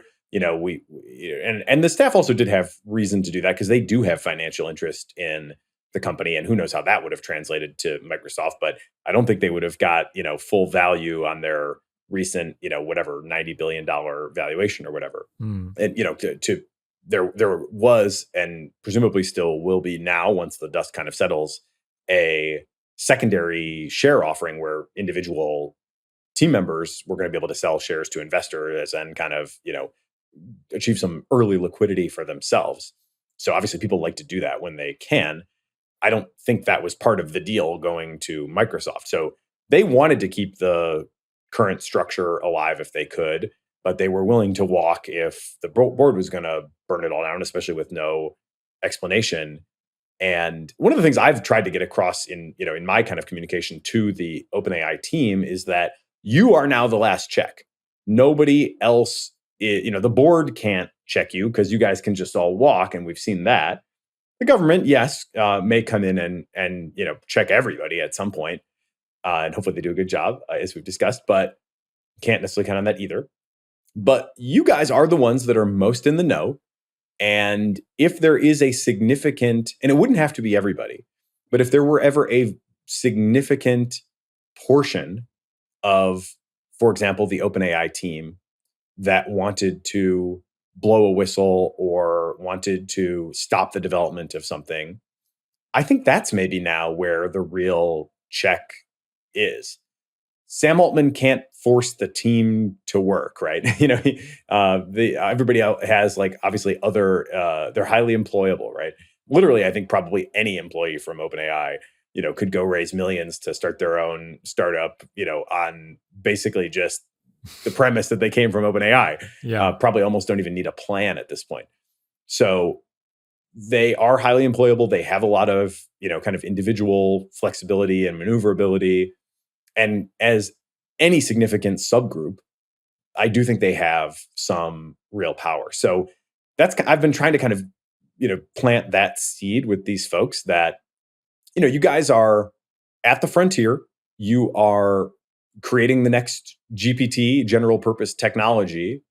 It's probably more powerful than any we've seen before. You're doing it largely in secret. Nobody even knows what it is you're developing. And all that adds up to, you have the responsibility. You as the individual employees owe it to the rest of humanity, very literally, to continue to question the wisdom of what it is that you as a group are doing. And, on the AGI versus AI point, it's the generality really that's, and that's obviously that's the word, right? The G is the general. It's used, I mean, again, like all these things, it's not super well defined. But I have been struck, especially with this notion that there's one more breakthrough that's kind of undisclosed and, highly speculated about. I have been struck that we are hitting a point now where a specific roadmap to AGI can start to become credible. If you take GPT-4 and you add on to that, let's say that the speculation is right, that it's some structured search LLM hybrid, such that you have kind of the general fluid intelligence of LLMs, but now you also have the ability to go out and look down different branches of decision trees and figure out which ones look best and blah, blah, blah. If you have that and it's really working and you're starting to get close to AGI and you're like, hey, maybe this is it if we refine it, or maybe it's going to take one more breakthrough after this. then you might have a sense of what that next thing that you would need to solve is, or maybe it's even two more things and you need to like solve two more, big things, but you kind of are starting to have a sense for what they are. Now we're getting into a world where AGI is not just some like fuzzy umbrella catch-all term that, right now it's defined by OpenAI as an AI that can do most economically valuable work better than most humans. And, that's just an outcome statement, but it's not really a question that doesn't describe the architecture, that doesn't describe like how it works, that doesn't describe its like relative strengths and weaknesses. It's just like, it's really, all we know is it's really powerful and can kind of do everything. And, while there was like no clear path to getting there, then maybe that was kind of the best definition that we could come up with. But we are entering a period now where I would be surprised if it's more than two more breakthroughs, especially given that they, now reportedly have one new as yet undisclosed breakthrough. And so the fog is starting to lift. You don't necessarily have to be so abstract in your consideration of like what AGI might be, but you're starting to get to the point where you can ask like, what about this specific AGI that we appear to be on the path to creating? Is this specific form of AGI something that we want, or might we want to look for a different form? I think those questions are going to start to get a lot more tangible, but it is striking right now that like the only people that are even in position to ask them with full information, let alone, try to provide some sort of answer, are the teams at the companies. So, and really probably just a couple of hundred people. Yeah. Who have the most visibility on the cutting edge stuff. Yeah. Yeah. And this is one thing too that is really interesting about the Anthropic approach. And I don't know a lot about this, but my sense is that the knowledge sharing at OpenAI is pretty high. They're very tight about sharing stuff outside the company, but I think inside the company, people broadly have a pretty good idea of what's going on. Like whatever that thing was, I think everybody there pretty much knows what it was. At Anthropic, I have the sense that they have a like highly collaborative culture. People speak very well about, working there and all that. But they do have a policy of certain very sensitive things being need to know only. And this kind of realization that we're like getting to the point where the fog may be lifting and, it's possible now to start to squint and kind of see like specific forms of AGI has me a little bit questioning that need to know policy like within one of the leading companies, because on the one hand it's like an anti-proliferation measure. I think that's how they've conceived of it, right? They don't want their stuff to leak, and so and they know that like it's inevitable that they're going to have an agent of the Chinese government work for them at some point, so they're like trying to at some point yeah, maybe already but if not already, then certainly at some point. Yeah. And so they're trying to harden their own defenses so that even if they have, a spy internally, then that would still not be enough, for certain things to end up making their way to, the Chinese intelligence service or whatever. And obviously that's a very, worthwhile consideration, both for just straightforward commercial reasons for them, as well as, broader security reasons. But then at the same time, you do have the problem that if only a few people know kind of the most critical details of certain training techniques or whatever, then not very many people, even internally at the company that's building it, maybe have enough of a picture to really do the questioning of like, what is it that we are exactly, going to be building, and is it what we want? And I think that question is definitely one that we really do want to continue to ask. I don't know enough about what's been implemented at Anthropic to say like this is definitely a problem or not, but it's just been a new thought that I've had recently that, if the team is the check that is really going to matter, if we can't really rely on these like protocols to hold up under intense global pressure, but the team can walk, then there could be some weirdness if you like haven't even shared, the information with most of the team internally. So I do hope that, that's another, they've got a lot of considerations to try to balance there. And I hope they at least factor that one in. And more broadly, I just hope that the teams at these leading companies continue to ask the question of, is this particular AGI that we seem to be approaching something that we actually want? Something that we feel sufficiently comfortable with, that we want to do it. And I don't really like the trajectory that I see from OpenAI there, to be totally candid. They recently updated their core values, and it's the AGI focus, and anything else is out of scope. And you do kind of feel like, man, are you just going to build the first one you can build? It seems like that is kind of the mindset, right? We want to build AGI. How do we get there? What's the most direct? I mean, Sam Altman has used phrases like the most direct path to AGI, but is the most direct path the best path? I'm not saying that they're not doing, a lot of work to try to make it safe as they go on the most direct path, but these things probably have very different characters, very different kind of vibes, if you will, or aesthetics, or just things that are not even necessarily about, can they like get out of the server and take over the world, but like what kind of world are they going to create, even if they're properly functioning? And that is, I guess the role of the new preparedness team. But they've made it pretty far without even having a preparedness team. And so it does seem like, to me, it's like it's on all of them at OpenAI to and others to, but certainly we're talking about OpenAI today. It's on all of them to kind of meditate on that on like an individual basis, increasingly regularly as we get increasingly close, and be willing to say no if it seems like the whole thing is being rushed into something that maybe isn't the best AGI we could imagine. Let's not just take the first AGI. You don't marry the first person you ever went on a date with, right?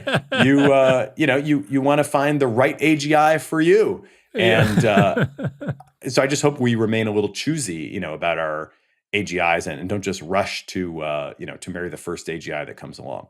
Yeah. I guess the natural pushback on this point from Ezra is that, well, this wasn't an off switch because the case wasn't made at all that things should be switched off, and the staff at OpenAI were not bought into it. But if the case were made with some evidence, with supporting arguments that were compelling, then maybe the off switch would function, or at least partially function. And I think you're exactly right that the 700 staff at OpenAI have potentially collectively enormous, almost total influence over the strategy that OpenAI adopts if they were willing to speak up. But that mechanism, and in some ways, that's actually, I'm sure we could wish for many different, accountability mechanisms or decision-making mechanisms. But of course, that group knows more probably than any other group in the world about what the technology is capable of and its strengths and weaknesses. So you could have worse decision makers than that 700 group of people, coming together in a forum and discussing it in great detail. But for that to function, it does require that those 700 ML scientists and engineers regard it as their responsibility, as part of their job, to have an opinion about whether what OpenAI is doing is the right, whether it's the right path, and whether they would like to see adjustments. If many of them just say, "Well, I'm keeping my head down. I'm just doing my job. I just code this part of the model. I just work on this narrow question," then 95% of them might just march forward into something that, if they were more informed about it, if they took a greater interest in the broader strategic questions, they would not, in fact, endorse and would not be on board with. So yeah, it's enormous responsibility for them, as if it wasn't enough already. That they've got they're already succeeding at building one of the fastest growing, most impressive technology companies of all time. But now they also have the weight of the world on their shoulders, making decisions that will affect everyone potentially, enormously consequential decisions. They have to stay abreast of the information that they need to know in order to decide whether they're comfortable contributing and endorsing what OpenAI is doing at a high level. It's a lot. Yeah, it is a lot. But I also think it wouldn't take that many. You said 95%, but I think 5% would be enough to really send a shock through the system. I mean, if 5%, 35 people out of OpenAI came forward one day and said, "We think we have a real problem here, and we're willing to walk away," and you do have to be willing to pay some costs to do this kind of thing in the public interest sometimes. We're willing to give up our options or give up our employment or whatever to be heard, kind of Jeffrey Hinton style. Then even if those 35 people were like not previously known, I think that would carry a ton of influence, because one might not be enough, two might not be enough, But certainly if you had 5%, I think it would be, the sort of thing that would cause the world again to focus on them and what are they saying. And, you might get some government intervention or whatever, at that point in time. So yeah, I think those individuals really have a super big responsibility. Now, the other thing too, in terms of like narrow AI, you can make tons of money with narrow AI. And, it's GPT-4 is reportedly, this is like unconfirmed, but I think credibly rumored, reported, whatever, to be a mixture of experts model, which means that you have like a huge number of parameters and that only some subsets of these parameters get loaded in for any particular query. And like part of how the model performs well and more efficiently while still handling like tons of different stuff is that these different experts are, properly loaded in for the right queries that they're like best suited to help with. You could kind of just pull that apart a little bit more fully and be like, we have 20 different AIs that we offer, and you as a user have to pick which one to do. And, you can have the writing assistant, you can have the coding assistant, you could have the, whatever, go on down the line. You could have the, purely for fun conversational humorist. And, you could have a lot of different flavors. But if they all kind of have their own significant gaps, then that system would seem to be, to me, like inherently a lot less dangerous. Like the safety through narrowness, I do think is a viable path. And it doesn't seem like you have to have, I think it's safe to say from looking at humans, right? You have people who are very well rounded. This is the old Ivy League admissions saying, we like people who are very well rounded, but we also like people who are very well lopsided. And we do have these people who are very well lopsided who know everything about something and seemingly nothing about anything else. And, in fact, you have some savants who are like true geniuses in some areas and like, can't function socially or whatever, right? There's all these sort of extreme different profiles. I think Eric Drexler, I think, is kind of the first person to put this in like, a full proper treatment with his comprehensive AI services. That was the first CAIS before the Center for AI Safety. So comprehensive AI services, the long manuscript, if people are interested in reading more about this. But he basically proposes that the path to safety is to have superhuman but narrow AIs that do a bunch of different things and just have each one specialize in its own thing. What we have found is that like just training them on everything kind of creates this like, the most powerful thing we've been able to create so far. And it's quite general, but it doesn't seem obvious to me at all that we have to continue to train them on everything to continue to make progress. We may very well be able to take some sort of base and deeply specialize them in particular directions. And, I'm much less worried about super narrow things than I am about the super general things, certainly when it comes to like the most extreme, existential risks. Will they go that direction? As of now, their core values say no. And that's why I do think some, continued questioning is important, because there's not, it is really nice to be able to tap into the generality of the general AI. Like it is awesome for sure. ChatGPT is awesome because you can literally just bring it anything. But if we're going to make things that are meaningfully superhuman, it does make a lot of sense to me to try to kind of narrow them to a specific domain and use that narrowness as a way to ensure that they don't get out of control. That doesn't mean we'd be totally out of the woods either, right? I mean, you can still have like dynamics and all kinds of crazy stuff could happen. But that does seem to be one like big risk factor is if you have something that's better than us at everything, that seems like inherently a much bigger wild card than 10 different things that are better than us at 10 different things individually. So, who knows, right? There's a lot of uncertainty in all of this, but my main message is just like, keep asking that question because nobody else really can. Yeah. On this question of narrow AI models, that could nonetheless be transformative and incredibly useful and extraordinarily profitable versus going straight for AGI. I think I agree with you that it would be nice if we could maybe buy ourselves a few years of focusing research attention on super useful applications or super useful narrow AIs that might, really surpass human capabilities in some dimension, but not necessarily every single one of them at once. It doesn't feel like a long-term strategy, though. It feels like something that we can buy a bunch of time with and might be quite a smart move. But, just given the diffusion of the technology, as you've been talking about, kind of in as much as we have the compute and in as much as we have the data out there, these capabilities are always somewhat latent. They're always, a few steps away from being created. It feels like we have to have a plan for what happens. We have to be thinking about what happens when we have AGI, because even if half of the countries in the world agree that we shouldn't be going for AGI, there's plenty of places in the world where probably you will be able to pursue it. And some people will think that it's a good idea for whatever for whatever reason. They don't buy the safety concerns. Or some people might feel like they have to go there for competitive reasons. I mean, and I would also say there are some people out there who say we should shut down AI and we should never go there. Actually, people who are saying, we not just for a little while, but we should just ban AI basically for the future of humanity forever.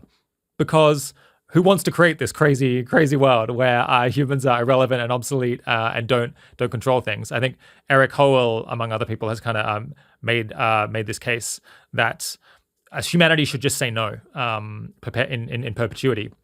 And that's something that I can't get on board with, even in principle. That seems like, in my mind, of course, the upside from creating full beings, full AGIs that can enjoy the world in the way that humans do, that can fully enjoy existence and, maybe achieve states of being that humans can't imagine, that are so much greater than what we're capable of. Enjoy levels of value that humans, kinds of value that we haven't even imagined. That's such an enormous potential gain, such an enormous potential upside, that I would feel it was selfish and parochial on the part of humanity to just close that door forever, even if it were possible. And I'm not sure whether it is possible, but if it were possible, I would say no, that's not what we ought to do. We ought to have a grander vision. And I guess on this point, this is where I sympathize with the EAC folks. Hey listeners, just mentioned this term EAC, which if you didn't know, stands for Effective Accelerationism. It's a meme originating on Twitter, I think, that variously means being excited about advancing and rolling out technology quickly, or alternatively, being excited by the idea of human beings being displaced by AI, because AI is going to be better than us. I guess which definition you get depends on who you ask. All right, back to the show. Is that, I guess they're worried that people who want to turn AI off forever and just keep the world as it is now for by force for as long as possible. They're worried about those folks, and I agree that those people, at least on my moral framework, are making a mistake because they're not appropriately valuing the enormous potential gain from, in my mind, having AGIs that can make use of the universe, who can make use of all of the rest of space and all of the matter, energy, and time that humans are not able to access, that are not able to do anything useful with, and to make use of the knowledge and the thoughts and the ideas that can be thought in this universe, but which humans are just not able to because our brains are not up to it. We're not big enough. Evolution hasn't granted us that capability. So, yeah, I guess I do want to sometimes speak up in favor of AGI, or in favor of taking some risk here.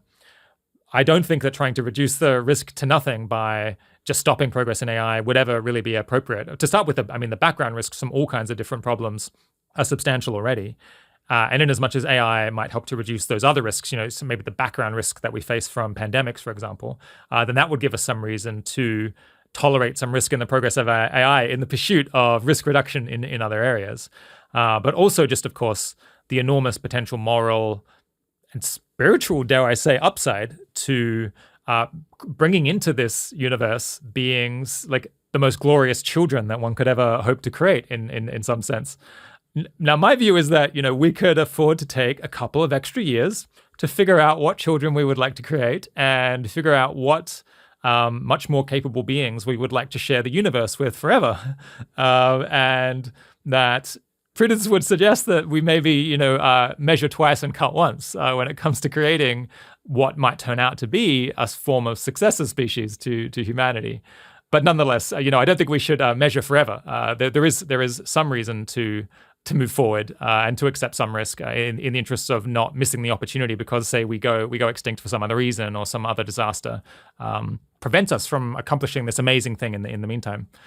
Did you have any take on that? We're maybe hitting the spiritual point of the conversation, perhaps.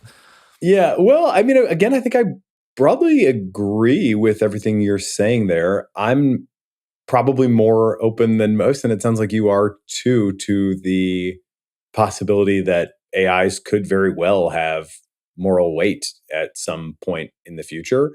I look at consciousness as just a big mystery, and I have, there's very few things I can say about it with any confidence. I'm like, I am pretty sure that animals are conscious in some way. I don't really know what it's like to be them, but I at least can kind of, sort of try to imagine it. It's really hard to imagine, does it feel like anything to be GPT-4? My best guess is, honestly, I don't even know if I have a best guess. Like, no wouldn't be a shocking answer by any means. Yes, it feels like something, but it's like something totally alien and like extremely weird. Would be, another reasonable answer for me right now.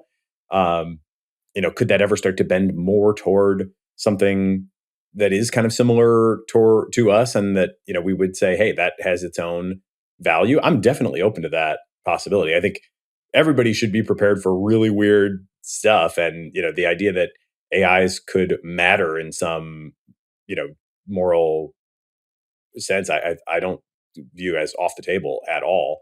So it could be great. I mean, we're not like super well suited for space travel. Another idea that I think is pretty interesting, and that, interestingly, the likes of like an Elon Musk and a Sam Altman, I believe, are at least, flirting with, if not in on, is some sort of cyborg future.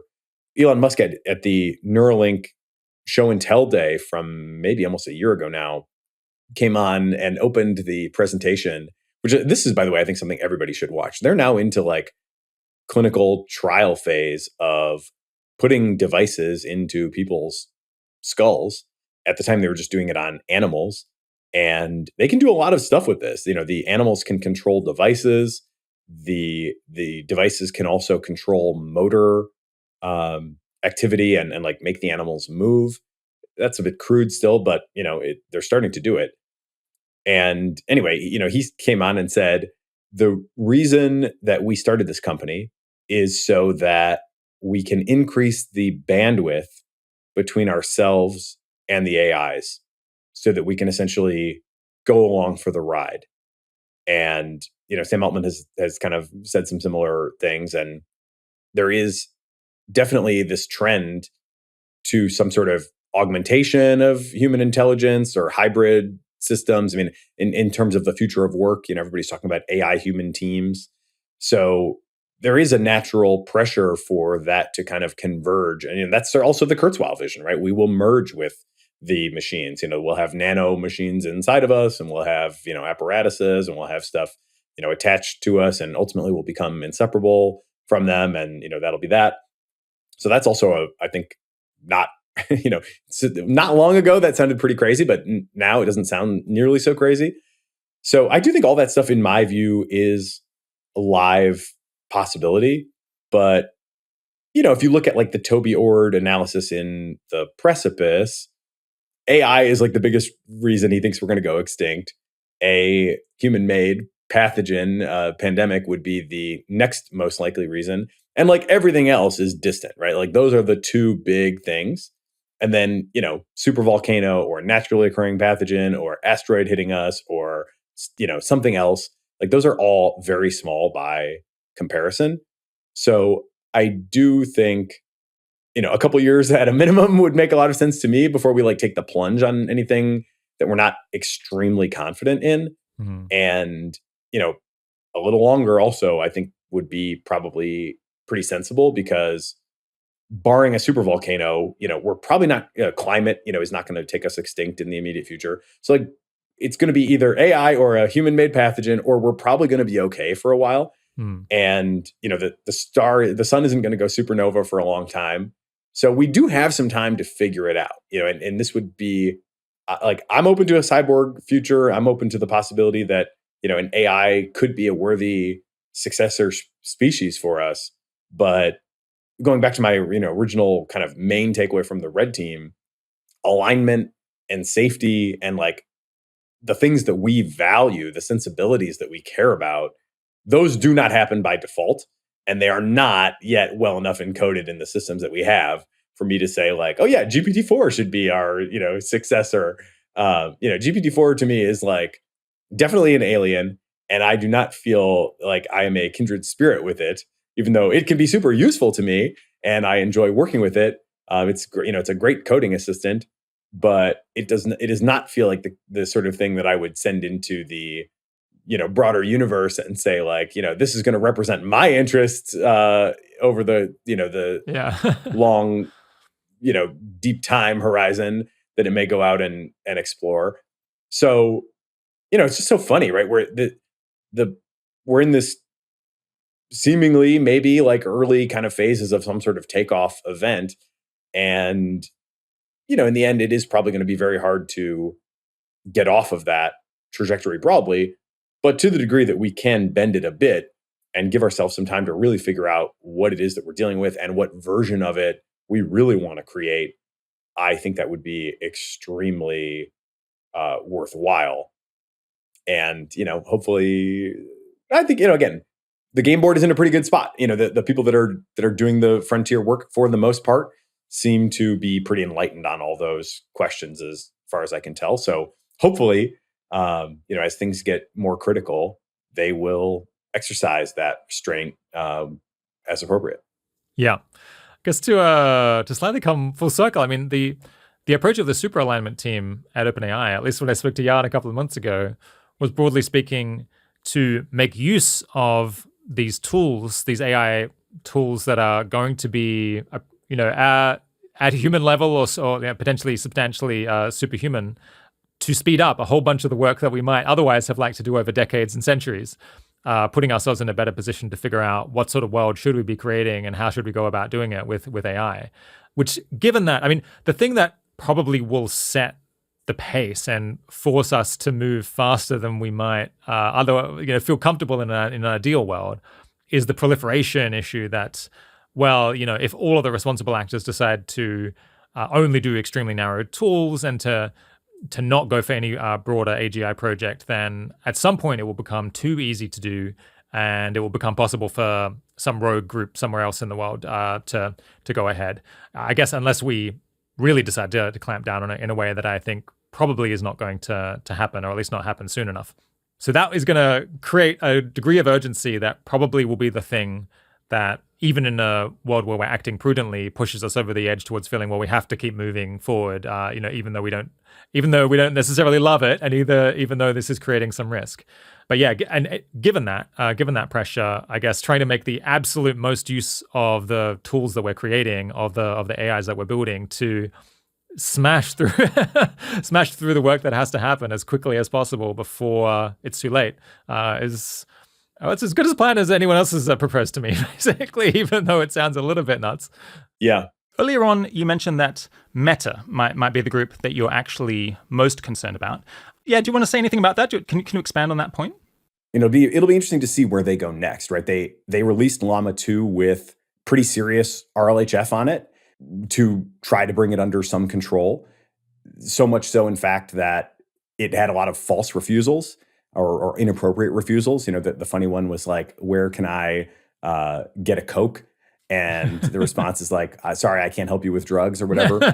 And, just silly things like that, where it really is true that when you RLHF the refusal behavior in, it can also, you have false positives and false negatives on kind of any dimension that you want to try to control. So it really is true, and the people that complain about this online are not doing so baselessly, that it does make the model less useful in some ways. And they did that, they're not making exactly a product, they're just releasing this thing. So they didn't have to be as careful. They don't get they don't care about the complaints that, hey, this thing is refusing my benign request in the same way that like an OpenAI does, where it's a subscription product and they're trying to really deliver for you day after day. Now we've seen that those behaviors can easily be undone with just some further fine tuning. It might be worth explaining to people this issue. So Meta released this open source Llama 2, which it's a pretty good large language model. It's not at GPT-4 level, but it's at something like a GPT-3 or GPT 3.5. It's kind of in that ballpark. They did a lot to try to get it to refuse to help people commit crimes, do other bad things. But as it turns out, I think research since then has suggested that you can take this model that they've released and with quite surprisingly low levels of time input and monetary input, you can basically reverse all of the fine tuning that they've done to try to get it to refuse those requests. So someone who did want to use Llama 2 for criminal behavior would not face any really significant impediments to that if that was what they were trying to do. Do you want to take it from there? Yeah, that's a good summary. The model is good. I would say it's about GPT 3.5 level, which is a significant step down from GPT-4, but still better than anything that was available up until basically just a year ago. We are, I think, 3 days as of this recording from the 1-year anniversary of ChatGPT release. At the same time, they released the 3.5 model via the API and also unveiled ChatGPT. So again, just how fast this stuff is moving. I always try to keep these timelines in mind because we habituate to the new reality so quickly that it's easy to lose sight of the fact that none of this has been here for very long. And it's been already a few months since Llama 2, right? So as of a year ago, it would have been the state of the art thing that the public had seen. GPT-4 was already finished at the time, but it wasn't yet released. So it would have been the very best thing ever to be released as of November 2022. Now it's like in a second tier, but it's still, a powerful thing that can be used for a lot of purposes, and people are using it for lots of purposes. And because the full weights have been released, these are all, in my scouting report, the kind of fundamentals, I try to give people a good understanding of all these terms, and many of the terms have kind of long histories in machine learning, and I wasn't there for the whole long history either. So I've kind of had to go through this process of figuring out like, why are these terms, what is used, and what do they really mean, and how should you really think about them if you're not like super deep into the code. But basically, what a machine learning model is, what a transformer is. A transformer is just one type of machine learning model. And what a machine learning model does is it transforms some inputs into some outputs. And it does that by converting the inputs into some numerical form. That's often called embedding. And then it processes those numbers through a series of transformations. Hence kind of the transformer, although other models also basically do that too, right? They're taking these numbers and they're applying a series of transformations to them until you finally get to some outputs. The weights are the numbers in the model that are used to do those transformations. So you've got inputs, but then you've also got these numbers that are just sitting there. And those are the numbers that the inputs are multiplied by successively over all the different layers in the model until you finally get to the outputs. So when they put the full weights out there, it allows you to basically hack on that in any number of ways that you might want to.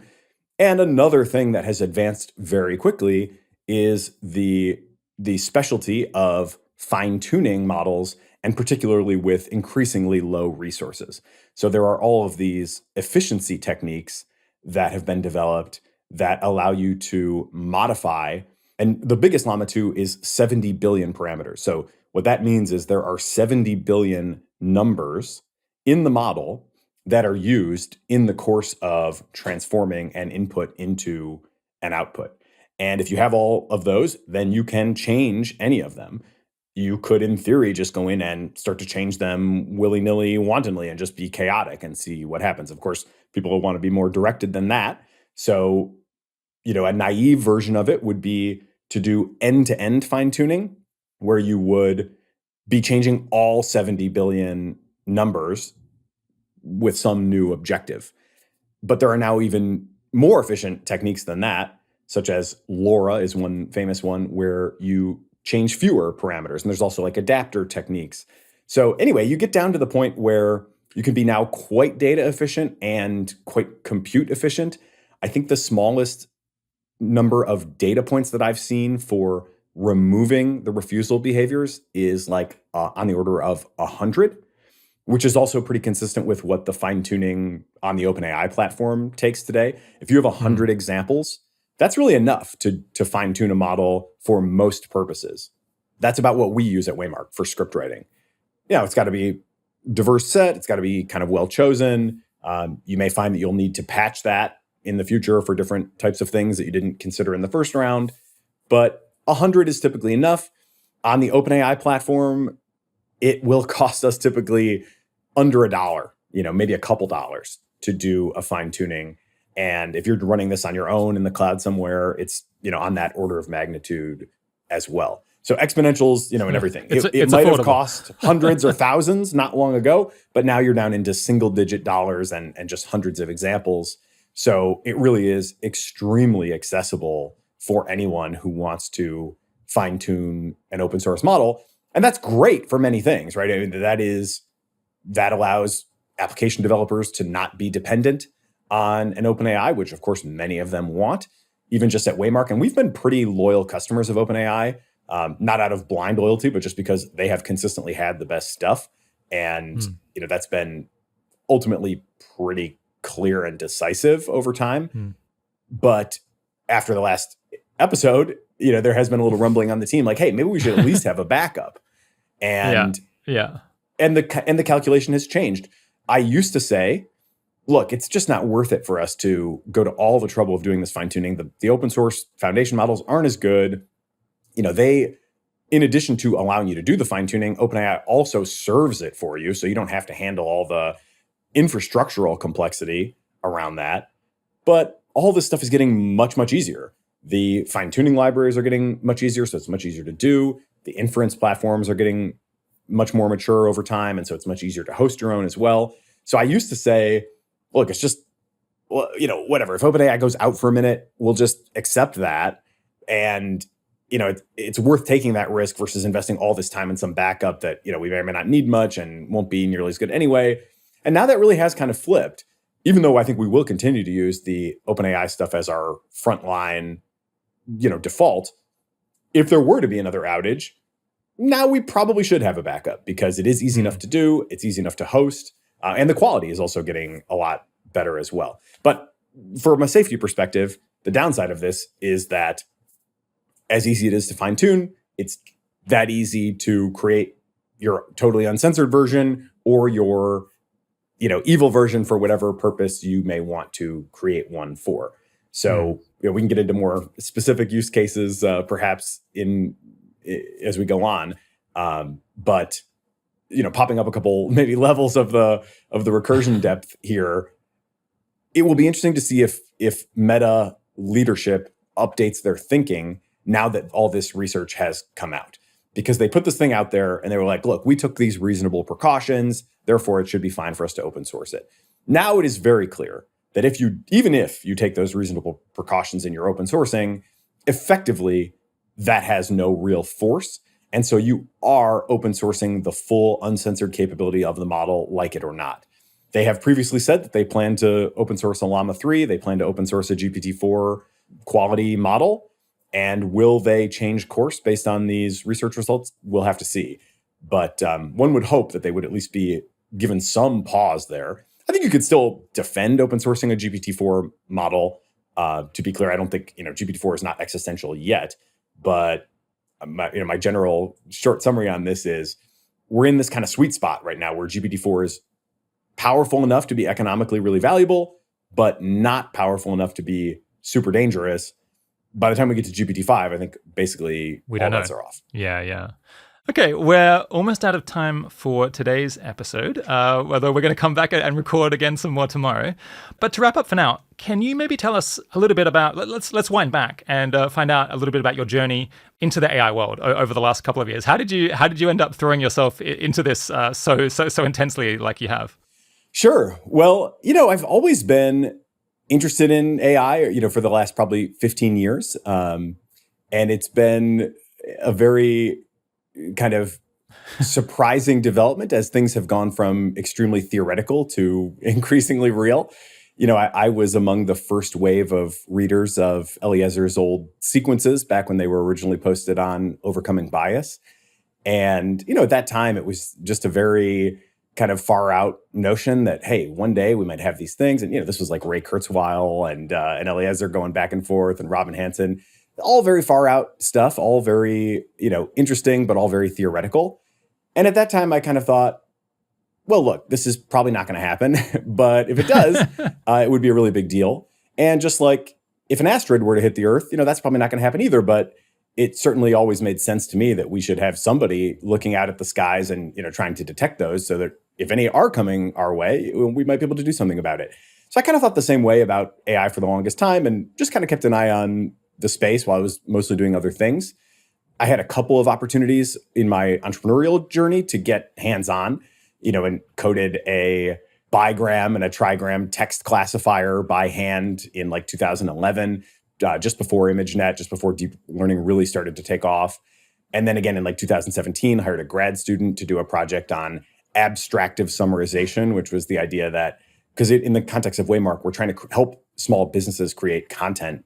And they really struggle to create content. So we, coded something up based on recent research results. And basically nothing really ever worked. Right? Throughout that whole, 2010 to 2020, I was always looking for products, always looking for opportunities, and nothing was ever good enough to be useful to our users. And then in 2020, with the release of GPT-3, it seemed pretty clear to me that had changed for the first time. And it was like, okay, this can write. This can actually create content. It wasn't immediately obvious how it was going to help us, but it was pretty clear to me that something had changed, in a meaningful way, and that this was going to be the thing that was going to unlock a new kind of experience for our users. I didn't necessarily at that time, I wouldn't say I was as prescient as others in seeing just how far it would go, how quickly, but it was clear that it was something that could be now useful. So I started to throw myself into that. We couldn't really make it work in the early days, but with the release of fine-tuning from OpenAI, that was really the tipping point where we went from never could get anything to actually be useful to our users to, hey, this thing can now write a first draft of a video script for a user that is actually useful. And to be honest, the first generation of that still kind of sucked. We got that working in late 2021 for the first time, and it wasn't great, but it was better than nothing. It was definitely better than a blank page. And at that point, I kind of, got religion around it, so to speak, at least from a, venture standpoint, and was just like, we are not going to do anything else as a company until we figure out how to ride this technology wave. But we weren't really an AI company. We had built the company to create great web experiences and interfaces and great creative. But AI wasn't a really big part of that up until this most recent phase. So, as we kind of looked around the room and were like, who can take on this responsibility? I was the one that was most enthusiastic about doing it. And that's really when I threw myself into it with everything that I had. So there was a period where I basically neglected everything else at the company. My teammates, I think, thought I'd gone a little bit crazy. Certainly my board was like, what are you doing? At one point I canceled board meetings and invited them instead to an AI 101 course that I created for the team. And I was like, this is what we're doing. If you want to come to this instead of the board meeting, you can come. One of them actually did, but they, I think, did think I was going a little bit nuts. But, obviously things have only continued to accelerate since then. And the video creation problem has turned out to be, and not by design by me, but it nevertheless has turned out to be a really good jumping off point into everything that's going on with AI, because it's inherently a multimodal problem. There's a script that you need to write that kind of is the core idea of what you're going to create. But then there's all the visual assets. How do you lay out the text so that it actually works? How do you choose the right assets to accompany the each portion of the script scene by scene? And then on top of that, a lot of the content that we create ends up being used as TV commercials. We have a lot of partnerships with media companies. And so it's a sound on environment. So they need a voiceover as well. We used to have a voiceover service, which we do still offer, But these days, an AI voiceover is generated as part of that as well. So we don't do all of that in-house by any means. Our approach is very much to survey everything that's available, try to identify the best of what's available, and try to maximize its utility within the context of our product. And that kind of got me started on, what I now think is a even broader project of AI scouting, because I always needed to find what's the best language model, what's the best computer vision model to choose the right images, what's the best text-to-speech generator. And I didn't care if it was open source or proprietary. I just wanted to find the best thing, no matter what that might be. So it really put me in a great position to, by necessity, to have a very broad view of all the things that are going on in generative AI, and to, kind of put me in a dogma-free mindset from the beginning, right? I just wanted to make something work as well as I possibly could. And, that's a really good perspective, I think, to approach these things, because if you are colored by ideology coming in, I think it can really cloud your judgment. And I had the kind of very nice ground truth of, does this work in our application? Does it make users, small businesses look good on TV? And these are very practical questions. Yeah. My guest today has been Nathan Labenz. Thanks so much for coming on the 80,000 Hours podcast, Nathan. Thank you, Rob. Hey everyone, I hope you enjoyed that episode. We'll have part 2 of my conversation with Nathan for you once we're done editing it up. As we head into the winter holiday period, the rate of new releases, of new interviews might slow a touch, though we've still got a ton in the pipeline for you.